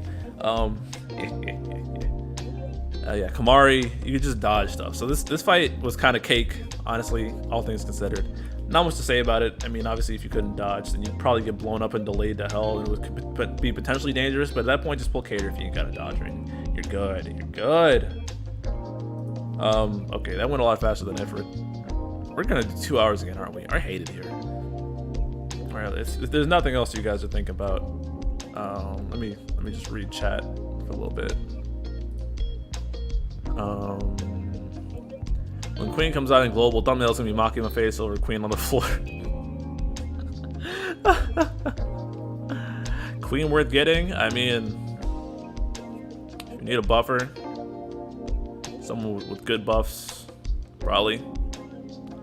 She waifu, but I'm gonna budget. I mean, if she's waifu, you gotta go for it, bro. It's no question. Turn count something like 40 turns. Was it? It might have been.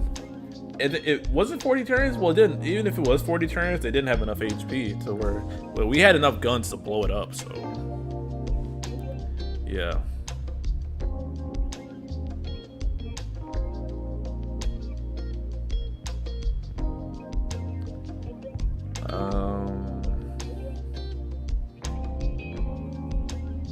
Yeah, I mean, if you like her, you should stop talking Chainsaw Man, y'all. Damn. I'll see the Cloud of Darkness treats me. Man, Cloud of Darkness is a separate topic. Cloud of Darkness might be on the ranting hour too, because I think I've said this multiple times, but I think Cloud of Darkness is overhyped on every tuning pass, and also not for everyone. And just because it's similar to Noctis, where people see a bunch of very strong focus showcases that aren't easily replicatable to the general population, and they're like, why was Cloud of Darkness hyped? I don't understand. Well, you ain't listening to the right people if they're hyping Cloud of Darkness, in my opinion. Stop asking me about Chainsaw Man, bruh. I'll save it for later. But my favorite character is Denji. It's either Denji or Aki.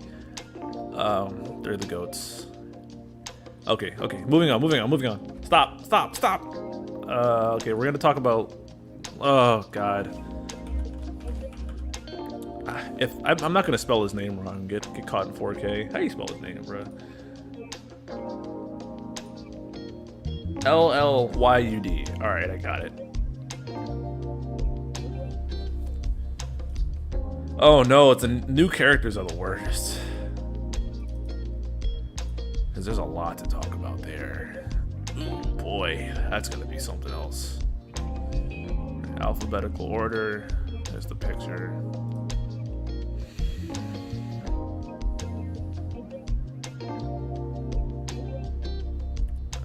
Y'all will hear my takes on Cloud of Darkness when the time gets closer. Or next ranting is probably going to be Cloud of Darkness anti-hype, plus calling everyone who was damage controlling this co-op a fucking idiot.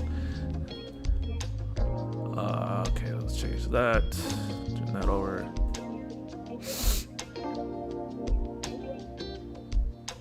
Can you explain why you think Cloud of Darkness is an OP? I'll give this one more minute. But it's not that Cloud of Darkness isn't OP in the same realm that I think Noctis was broken on release, but he was also simultaneously not for everyone. Because people see a lot of Cloud of Darkness runs blowing stuff up really quickly and it looks really impressive, but these are very focused, skilled showcases that are not as easily accessible to the population. Just like those zero turn runs with Noctis. Nobody, like other than a couple people who are dedicated to doing that, you're not doing zero turn runs with Noctis unless you're really trying to. So in that regard, especially if you don't get Cloud of Darkness burst, I mean, I think Cloud of Darkness LD should be gotten for the, especially if you're broke. For one, for farming divine boards, and two, because Cloud of Darkness is good on all of the BT cycle for all the orbs, but not especially with like more favorites and more stuff coming around, and the when Burst Plus starts rolling around in global, I think a lot of people are gonna be like, wait, I don't wanna green Cloud of Darkness because I'm gonna be saving for like Cloud, Zac, and Locke. And I can always, and we're going to be able to map green Inga resources out better in global. And if you're going to do some calculation, be like, okay, if I can get by without Cloud of Darkness green, and then that's a 0 to 3 burst potentially, and you might be feeling burned. So that's why I'm pushing back on Cloud of Darkness, because you can really, outside of the 2 weeks energy, I think she's just kind of mid in general. Obviously plenty usable, very powerful in the right setup, but not as a, I'd rather people go for like Tidus or Yuna, or people that are better equipped to handle more ridiculous fights, because I'm predicting a lot of buyer's remorse in Cloud of Darkness. Yeah. COD breast burst ever? Bro, was that a Freudian slip? You're down horrendous, dog. Are ranting hours normally JP based? Ranting hours are whatever the fuck I feel like talking about. So there is no normal. Okay. Let's move on to Llyud now. Bam. All right, so this new character, who is actually my favorite character of all time, if you didn't know. Everyone loves this character. Everyone wanted him in Dissidia, and when he got announced. It was like when we saw that, like when people went crazy for Cloud getting announced to Smash. I think the hype levels, I think I could hear people screaming in joy, like worldwide, from this character who everybody knows getting added to the game. So I really don't want to talk about his kit because I don't understand it, because I've only used him once in this fight. But the TLDR is he is a massive aura bot, and he has HP shenanigans where he's either killing himself on his moves or he's healing himself on his moves. And he has some stack mechanic to where eventually he I don't want to list off his auras, just know it's really big, and I think at max stacks he gets like 40% brave damage and 40% HP damage up. And his thing is also when he uses EX, his EX charges everyone else's EX. So if you're trying to like do, I don't want to say new age selfie, but I'm gonna say fuck it and say he's the new age selfie where he just straight up charges everybody's EX. So if I were to go the basic reductionism route, I'd say he's basically a selfie Ash. Oh, we're going big brain now. He's basically a selfie Ash Renoa. This is so ugly. He's basically a selfie Ash Lena. Who Renoa? That's so ugly. Oh my lord. Okay, but here the big that's hideous. The big thing about his EX buff at full stacks, I'm gonna read these numbers off. Actually, no, I'm not gonna read these numbers off because it varies between party and HP, but I'm gonna just read the party buffs off. 100% attack up, 30% brave overflow up, 30% HP. Wait, I thought it was 40. Who lied to me? Maybe, let's see, it's 10 somewhere else. Actually, never mind. I give up. Not reading buffs. And his EX charges everyone else's EX, and his LD charges his EX. So he's got a lot of EX spam shenanigans, and his buffs are insane. This guy is just kind of busted. His EX is a half LD Ash. Y'all need to stop being ugly. He's a selfie Desolate Ardent Renoa Ash. I do this jokingly, but then it happens unironically anyways.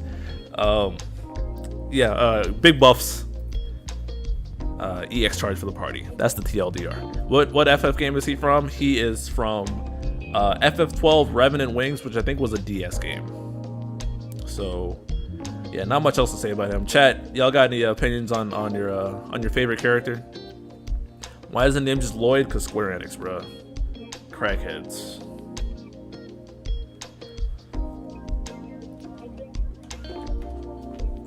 Okay, and I will be streaming with me and old Catherine today, probably in a couple hours later. So expect that. That'll be fun. Yeah, I'm about to be just playing video games all day, aren't I? Chicken wings. I think Llyud should have been a smash. I like his design. I'm gonna be hyped when Aki Ross released. Isn't that like some weirdo from? Y'all don't want the spin-off characters, bro. Y'all are. Ooh, damn. Sorry. If you could, I'm scrolling through Instagram right now, just being down bad. Damn. Let me not put myself out there like that. Thanks for thanking. No lie, I don't know how Ultima weapons work. Neither do I. You max a here's the TLDR GC plug. Shout out to you, by the way, bro. Here's how they work. You max them and your damage goes up. And you get cores by doing content and maxing level 90s and doing some Lufenia, just base Lufenias. That's it. That's the cliff notes. Sayador, what are you talking about Sayador, bro? Ain't shit about Sayador right now. You see my boy Llyud on the screen. Damn. Right, okay, I'm closing Instagram. Bro. I'm not down bad, man, today. I'm cuffed. I can't be acting like this. Okay. So not only Llyud got upgrades here, but also Zell. Zell actually got a small rework here. So let me throw Zell up on the screen. Actually about to get worse because Noctis and Prompto got stuff too. So let's change the text. Come on, idiot. I'm getting better at this. Topic. Oh god, I changed the font. Oh no, go back. I changed the font. I broke it. No, wait. I should have tried to Llyud event. Llyud. God, I hate it here so much. Okay, Zell. So let's talk Zell. Zell got, so it really is unfortunate that Zell got upgraded here because his upgrade on Xande's last chapter is gonna be even more of a small brain skip because he's very good there, but this I'm not gonna call it a small brain skip. That's wrong to say, but This banner, if you don't have Zell, is just so infinitely better than Zonde's banner. What the hell are y'all talking about? And Zell got a level 90 here too, so that's good stuff. He got the normal brave damage up, and he got recast up on his EX as well, so he's able to spam that more. And the and the actual attack does more attacks. It finally does multiple HP attacks, so it looks a lot better. And his skills, his post whatever things got updated too. So right before that, his burning combo and his meteor combo were actually a little bit worse than his skills when he got LD initially compared to his actual skills, but now they're more in line with his actual skills. So Zell is still a crazy turn stealing, re-breaking, chain turning monster. Stimpy did a hell of a videos with him, so you can, and it's not even like, you could see the representation there. Zell is very, very good, and GTTube's dropping the details on the video or in the chat, so check that out. His LD board also got reworked, but all he got, it was very, very minor. He got attack up, and he got brave gain up and overflow up. And it was the and again, a shout out to Leobob for this translation here. This brave gain works like it does like before changes, so it directly counteracts brave gain reduction, so how it would interact with spheres too. Sadly, Zell is triple A sphere, so maybe this makes Aroha's sphere a semi-decent option for him, but that is a hard guess. So don't put any stock in what I just said as well. Zell is swell. I'm gonna ban you for that one.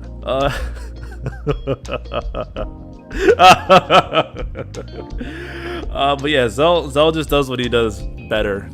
He did already better. That's pretty much it. He got a good tuning pass. He got a nice upgrade. Not much else to say about that. Should Iggy have gotten an LD hits rework? Lim Yong, I think no, because seeing what Ignis got one of the most loaded level 90 awakenings of all time. So Ignis got more than he needed actually. So yeah, he's good off that. Damn, we're closing in on almost 2 hours. We need to keep it moving. Chat, y'all got anything else to say about Zell? There's not really much to say. He got upgrades. Zell is on. Yeah, Zell never really stopped being a monster, to be honest. With his EX not being filled, yeah, his EX, the recast, the combination of recast up and his EX being just better in general. Zell got good stuff. He's very solid, obviously, and then along Ultima weapon, he's got a ton of brave hits. He's got so much good stuff that he is a very solid damage dealer. And if you like him, you can run him through content pretty effortlessly. And that's again, Zell. We must be talking JP. Yeah, JP retrospective, dog. What did you think this was? Break. Yeah, just the consecutive turns with Zell are just nuts. He is a hard turn stealer, and I'm here for it. This LD should have been him eating hot dogs, bro. Pause. Y'all trying to give Zelda the glizzy, bro? No, nah, not that. Nah. Y'all were y'all glizzy guzzling during 4th of July? Hey yo, y'all glicked up. Oh Lord, y'all getting glicked up on 4th of July. It's wild, bro. Zell is a glizzy gladiator. Yeah, Zell is the glizzy gladiator. I mean, if you skip him because of the glizzy obsession, I mean, I feel that. All right, now we got to talk about. So they actually snuck Noctis in here.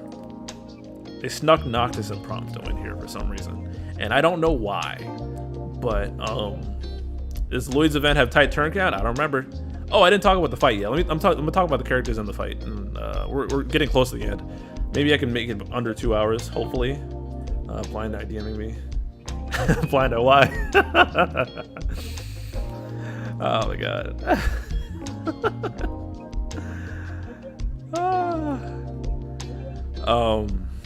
15. Okay, let me switch it over. Oh nope, that's the wrong thing. Okay, so Noctis got a rework. His skill 1, 80%, it splashes more, and his skill 2, it now HP attacks 3 times. That's good. So not a huge rework, just upped his damage. Don't talk about reworks too much, idiot. His EX attack, well, first off, he got a huge brave damage up, so he's hitting a lot harder now. And he got a recast up as well, so the EX is up more often, so that's always good. Again, more EXs more often, very good. I love when they get recast up, very, very good. And he also starts with his generic buffs now as well. Doesn't he start with recast full on a EX plus, or am I misremembering that? No, he doesn't. In my opinion, he could have gotten a better hits for dump for additional stack for debuff. That's your opinion. So Noctis' EX just does a lot more damage now, and he got on his armor gear thing, the floaty swords. He got HP damage up there as well. So Noctis is a lot more well-rounded. He has 3 uses of his C65 now, so even more turn shenanigans. C65 ups his damage cap and ups his attack. So Noctis was still already stupid, and now he's even dumber. Because I don't think that he really ever. I think he would have been passable without a skill rework again, just because all the free turns. So this is just icing on the cake. He also got BT plus, which is worth talking about. He does. I don't think his LD board got touched, so he doesn't start with that. But I wouldn't have expected him to start with that either. Noctis continues to be good. Yeah, Noctis, he is just good every time. Every time. They don't know how to not make Noctis. Well, that's not true. EX plus Noctis wasn't stellar. That's probably been his biggest downtime. EX plus Noctis wasn't stellar. But other than that, man, yeah, he got the goods here. And now with Noctis' BT plus, his follow-up is a lot better. It's a double HP. It's a double HP attack. It's got 12 hits on the brave, the brave attack. So he's hitting a lot. Wait, no. That was the BT effect. My bad. Ignore that. Ignore that, please. That's just the finisher. Ignore me. The follow-up is just 3 hits. Jeez, yeah, I'm like, that didn't sound right. Yeah, that's why we don't just read stuff. The follow-up got better, bro. That's what you gotta know. But as for his extra effect, he got 50% brave damage up for the party, and the HP damage cap got up to by 30%. So overall, good stuff. Noctis again is good for just pairing alongside turn stealers and doing a lot of off-turn damage. And now with that extra brave damage up, that's for the party, your turn stealers and then Noctis themselves are doing a lot more damage when they're always doing the follow-ups and taking each turn. So he's really just a good pair with Zell, probably, because Zell's got that defense down to him and help Noctis hit harder. Like I can imagine Zell Noctis and the BT effect going in the background being good, and the fact that you can double tap it now means you can have Noctis doing the follow-up, the party follow-up pretty much every turn. So Cloud of Darkness has the AoE, but Cloud of Darkness can also mess up your turn order by taking a break and then having to exit the field for longer. But Noctis is infinitely better to manage turns with. So yeah, Noctis is very good again. Give him Brave Gain after HPs for LD because it really sucks hitting HP caps. What are you talking about? He got that on his LD board. Did you know that? Let me pull up the details real quick. But Noctis has I'm pretty sure he's got HP damage refund on his LD boards. Yeah. After an HP attack, increases Brave by 20% of total HP damage. So yeah, Noctis has that. Oh, chat's getting ugly again. Dear God. Y'all got anything thrown about Noctis? I mean, not much to talk about. He got the goods and he's still crushing it right now. He does have refund, yeah, Blindo, he does.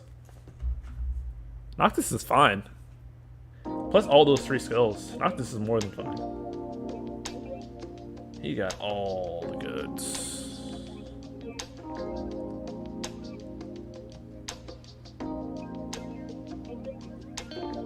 Y'all aren't saying anything. Where are the viewers at right now? 65, we may intend to. I think he's talking about Noctis and Tech. Oh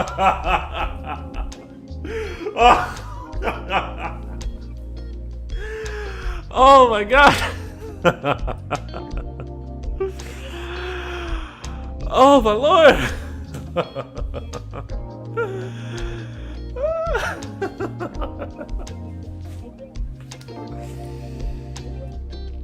Oh lord. Okay. Salakons, that was the winning comment of the stream. I think he's talking about Noctis and Tekken. That's hilarious. That's really funny. Oh my lord. All right. Okay. We're gonna last but not least, Prompto. Let's talk about Prompto, shall we? Let's shift around what's on screen. And this, if it wasn't clear, this banner was just Noctis and Prompto, with Noctis's burst on it, but they were synergy for Llyud's event. So take it as you will. All right. Let's see. Let's change it to Prompto.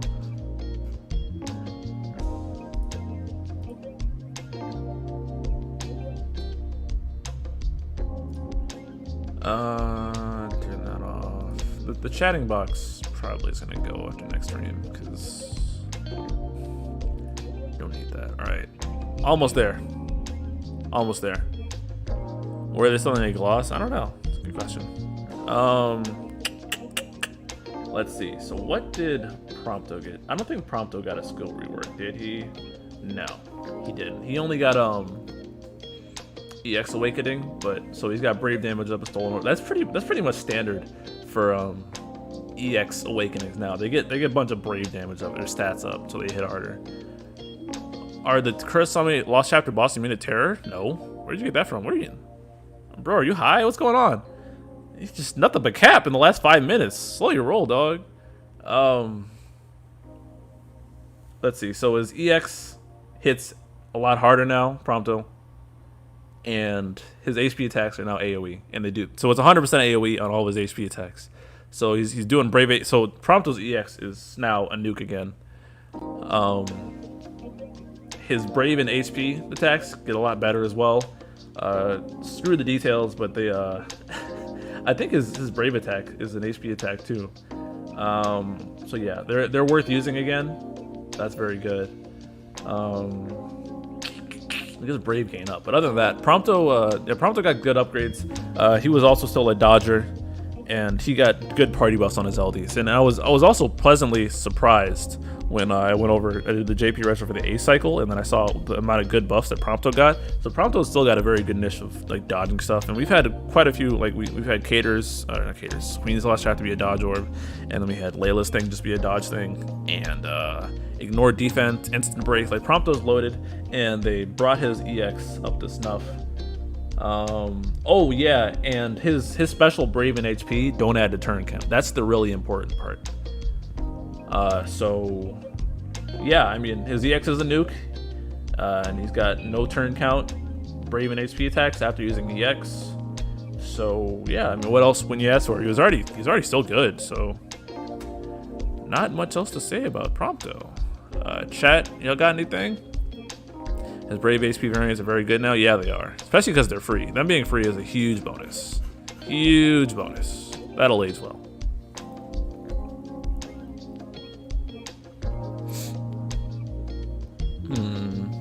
All right, nothing else. At least I finally have his EX. Yeah, and the fact that it's just on his EX. Also, there's nothing else to talk about. I wanted to get to some stuff I didn't get back in the beginning of the stream. So.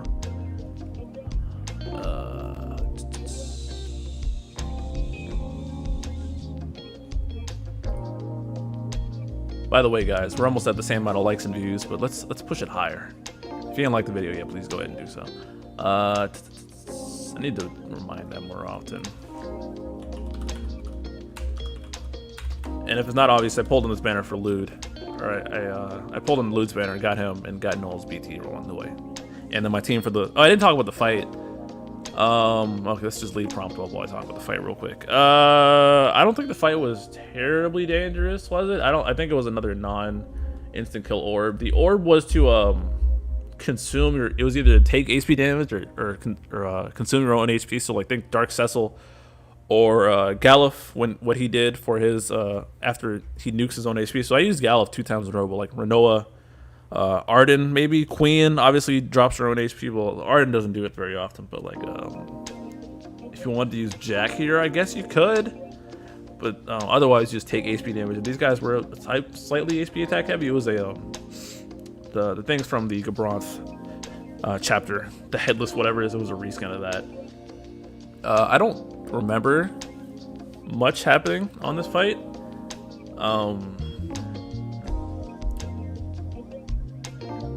I think this orb did kill you.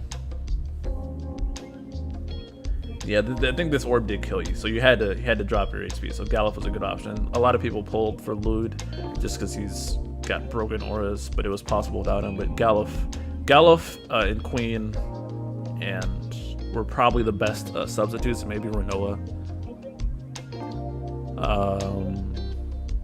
All right, guys, save the miscellaneous. Lad, I see your question. Save that for like 5 minutes, and I'll probably get back to it. But nothing really big to talk about this fight. Galuf is again probably the MVP for this fight. I didn't do too much research on who people use because it was a lot of just Llyud. But yeah, and I used Noel because I finally got his BT, and then I used Galuf because it was actually semi hard to maintain because it felt like Galuf made it not painless because he dropped his HP so often. Even with Llyud, you know, I had to remember which of his skills dropped his HP. Although it's probably due to me not being able to read Japanese, and yeah, so if you just drop your own HP or just let the bosses get turns, and they were more than happy enough to HP attack you. So it was manageable in that regard, not too bad. Does this event have a lax turn count? I don't remember. Due to Zell turn stealing? Probably not. Sinewave said they were pretty nasty, and I think you need to cleanse because they have an annoying debuff. Oh, word? Maybe I didn't, you know, if I didn't see the debuffs, probably because I used Galuf. Kim saying I couldn't get Queen to work as the sole orb upkeep. Even with all speed passive removed and Selfie's aura, her EX didn't charge quick enough since the orb was only 10. Oh yeah, that's important to note. So the orb is plus 10 when you drop your HP, but the max was also 10. So yeah, I had a couple times where the orb got dicey just because I didn't drop my HP fast enough. So that's something to consider. Did I misread that? No. Lim Yong, what are you talking about, bruh? Hello, off topic. What's going on? When will we get a gilded buff? Hopefully never. Yeah, so this fight might be semi-toxic without Galuf or Llyud or Queen. I think Stimpy did an Arden run that was successful, so because he was able to maintain it pretty effectively with Oren's BT plus and being able to double tap the phase or use the phase to get an additional LD off and damage race it down. So yeah, options out there. Not a horrible fight in my opinion. All right, let's move on to just end game stuff. Not end game, but wrapping things up. I have failed my mission again to stream for an hour, and I've streamed for 2 hours once again. Well done, idiot. If you can blow him up quick enough, a 5-turn Llyud friend is enough. That was my strategy in the end. Okay, good call. Let me did this fight? The Llyud's fight did come before Baby ZX, but let's wrap things up now. So I saw Lad ask, would Cypher work as a replacement for Garland, or would it be better to wait for Garland's rerun of the BT plus era?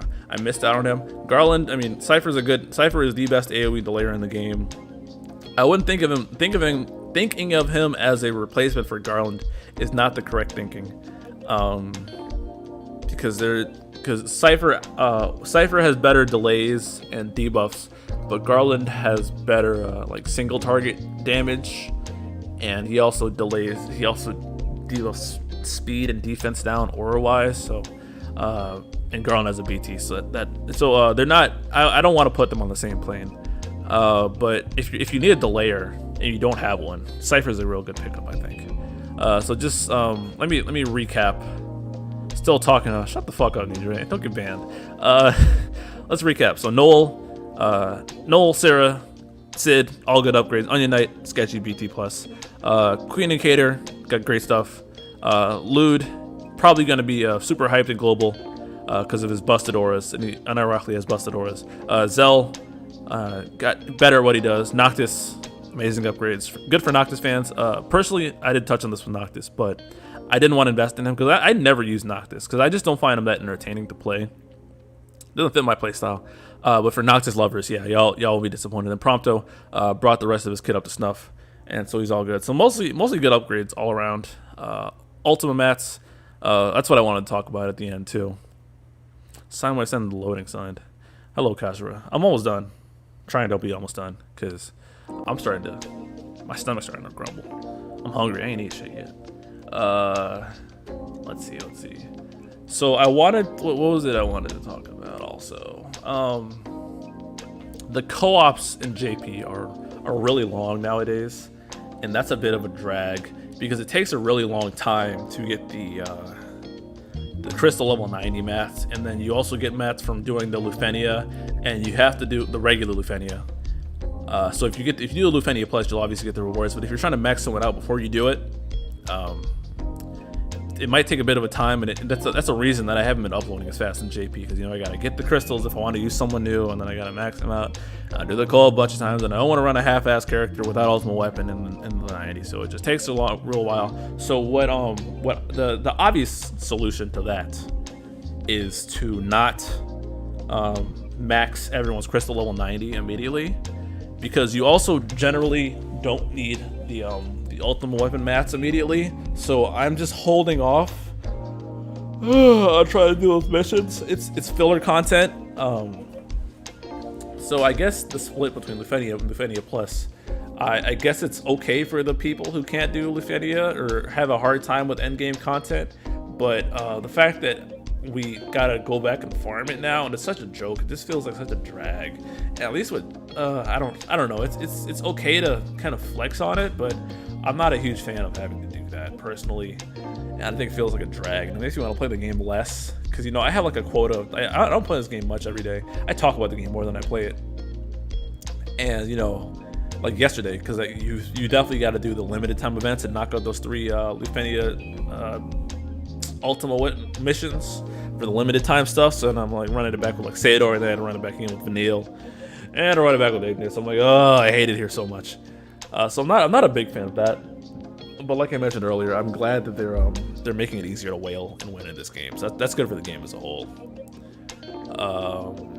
But yeah, definitely I have ceased. If I'm not going to use you at all, you're getting crystal level 81, and I'm hoarding those crystals on someone I want to use. Gotta farm the co-op regardless, but it's just kind of a pain in the ass. And co-op has sucked for pretty much, like, we're on Sador cycle right now in JP, and the co-op has sucked consistently since level 90 started. Auto plus for co-op, please. Yeah, VL agrees. The crystal co-op farming is a drag. You need to run the co-op so many times it feels bad. So I can't remember well enough if this is how co-op used to be, and we got used to shorter co-ops, or this is just longer than it's ever been. I don't remember. And the co-ops are chaos now, but it goes by so fast that the chaos moniker is pretty irrelevant. And they tweaked something where I think they got rid of silver crystals, and now it's either gold and platinum crystals. And you use the platinum crystals to buy the C90 mats, and the exchange rate is just awful. And you can also use it to buy a lot of things in bulk, which is nice, but ugh. Better for new players in the regards that you can buy things in bulk a lot easier, but man, it's just pain. For co-ops, do you prefer for others to use max non-synergy units or messing weapon passives easily? Because you get more rewards the more synergy characters you do. So I never really boosted. Even with 2x bucks and boost, it takes me almost a week of using my bells to get all of them. Yep, agreed. Although I never solo co-ops, because co-ops you do less co-op overall if you do it cooperatively. So I mean, it's just kind of. It just takes longer. It's annoying to adjust from barely having to farm T6s in the co-op for like a year straight to having to get those T7s in the co-op. So I'm not a big fan of that. So you're just having to do those extra Lufenia missions and then the co-op taking longer. Like, I hope the more content people are happy, because this shit feels like a drag. And when they add new content, they have to give an incentive to do it. And they gave us an incentive to do it, but it's just so boring. And I'm not trying to farm those Ultima mats at the same time. So, I mean, meh. It just feels like we got too much to do. That doesn't feel like it's worth doing often. So I just don't do it. I haven't really needed Ultima weapon mats in a while, so I felt the need to farm for it. And thankfully, the base weapons, which is the only thing I'm really focusing on right now, are 50. So got enough for that. I think I got like 350 on hand right now. As for Ultima weapons as a whole, people are expecting them to be required at some point, and maybe they will be. So maybe that'll be another gate, and then they'll start selling Ultima. I don't understand why they didn't sell Ultima mats off the jump, because I'm sure people would have went. It's like Square Enix doesn't go all the way. Like let people give you their money, bro. Like, I'm sure Fairy Guy would purple everyone frame 1, but actually, now that I think about that, that might actually not be the best idea, because they want you to keep grinding for them. And if you're able to just buy them all immediate, well, even that's not true, because you gotta buy. You can't. If you want everyone in the party to have an Ultima weapon, because it costs more to buy a dupe of a weapon, because you can swap the weapon between characters. And so if you give it to a BT character, for example, and the Ultima weapon takes priority over the BT weapon, but you can still use the BT passive. But then if you're not using that character in the party, you can unequip the weapon from them and give it to someone else who you are using. But if you want to run like multiple greatswords in the same party, you need to cough up the same amount for a duplicate as you would for a limit break of said single Ultima weapon. So if you're trying to run a team of full BT plus all Ultima weapon, 5 out of 5, who would absolutely dust content, I think they should be giving us the means to. I get 5 co-ops a book, so yeah, the length isn't the issue, but it's a lot of co-ops you gotta do. I agree, Sinewave. Shout out to Sinewave, by the way. Also, we have more likes than viewers on the video right now, so I can't even complain about anything. I'm talking about JP co-op. Yeah. If you were to pick one Ultima weapon to max, what would it be? Greatsword, Kazak. Free-to-play players will whine so much if it happens. If we need Ultimas, yeah, it obviously cater a lot more to vets. I mean, that seems like probably where they're gonna go, where it's another gateway to endgame, or you need a lot of Ultima weapon mats and you need to have allocated them properly. So vets have a large, and if you wanna pay for them and get a nice little, maybe we'll have a coupon card version of Ultima mats where you pay like $10 and you get a nice little sprinkle of Ultima mats throughout the month. Maybe that would work. But overall, I think I like the direction the game is going. They have also eased the gas off the Lufenia orbs and made them less punishing. I think they pulled back the throttle a little bit too much in this month later down the road, but they seem to be tweaking it back up a little, trying to find a balance. So I'm a big fan of where the game is at now. So yeah. So Rant wants to help whales. Wants to help free to play at the same time, but leans more towards free to play. Yeah, it's more about I think it's the best strategy is to enable free to play and tempt them to spend a very small amount in continuous doses, and also make it so if you whale, you can just stomp things to your heart's desire. If you pay for this game, you should be able to just steamroll everything, bruh. Ultima weapons prevent people from rerolling. Bam! Good point. Hello to Blind Eye? Always hello to Blind Eye. Blind Eye is the greatest. Locke, BT, Instant Petty, man. I regret greening Locke. Not because he's not good, but because he's too powerful, and I never use him. I should have known better. I knew better. Alright, guys, throw me any last minute things before I close this one out. We are at 2 hours and 14 minutes. I don't know how the hell I talk this long. Making decisions based on phase wall is satisfying. Yes. Absolutely. And if you can turbo steroid your favorites and keep them relevant with the steroids from Ultima weapons forever, and the orbs aren't killing you, and we got calls, we got BT pluses, so you can run them alongside your favorite representatives. I think that's a very good direction for the game to go, and it's actually very, very exciting. But there's also stress of not having enough BT ingots for who you really want.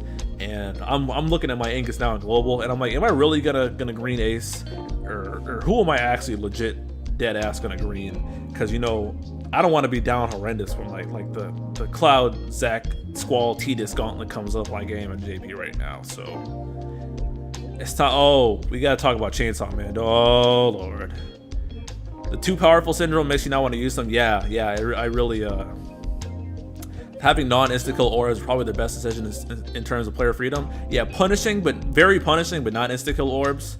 They're getting a lot more creative with boss mechanics. And while I think having an insta-kill orb is good sometimes, the fact that they're willing to mix it up is definitely a step forward.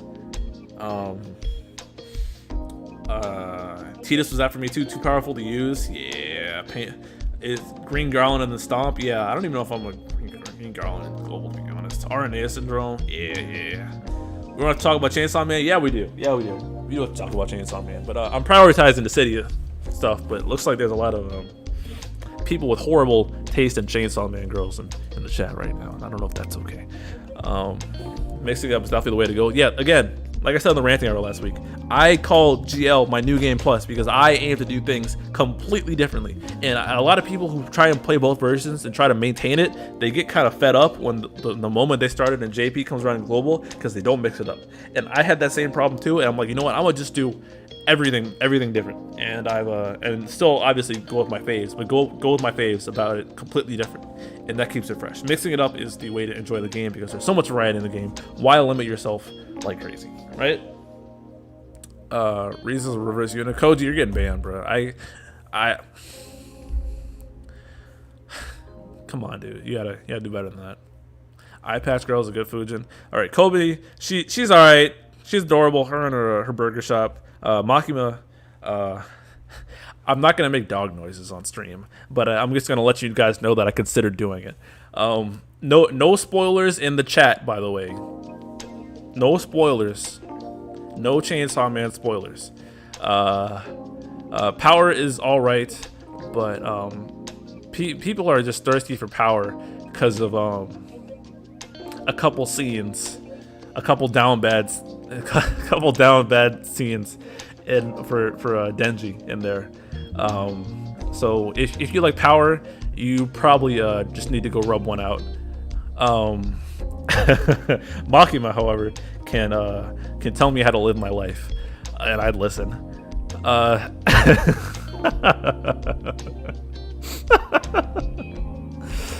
Who else is great? I think Aki's probably my favorite character in the series because I always like people with katanas. Katanas are always like my favorite characters. Katanas are like their daggers are really good.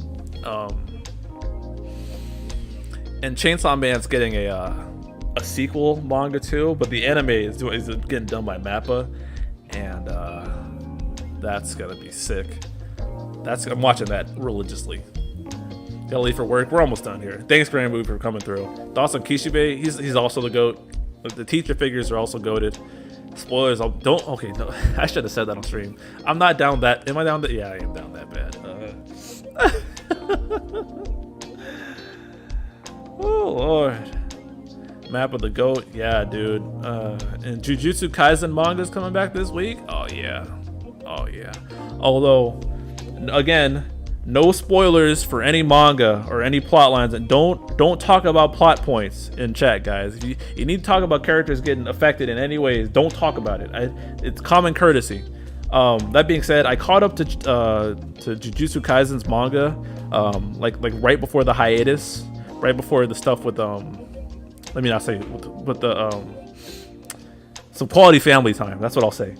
And I was honestly a little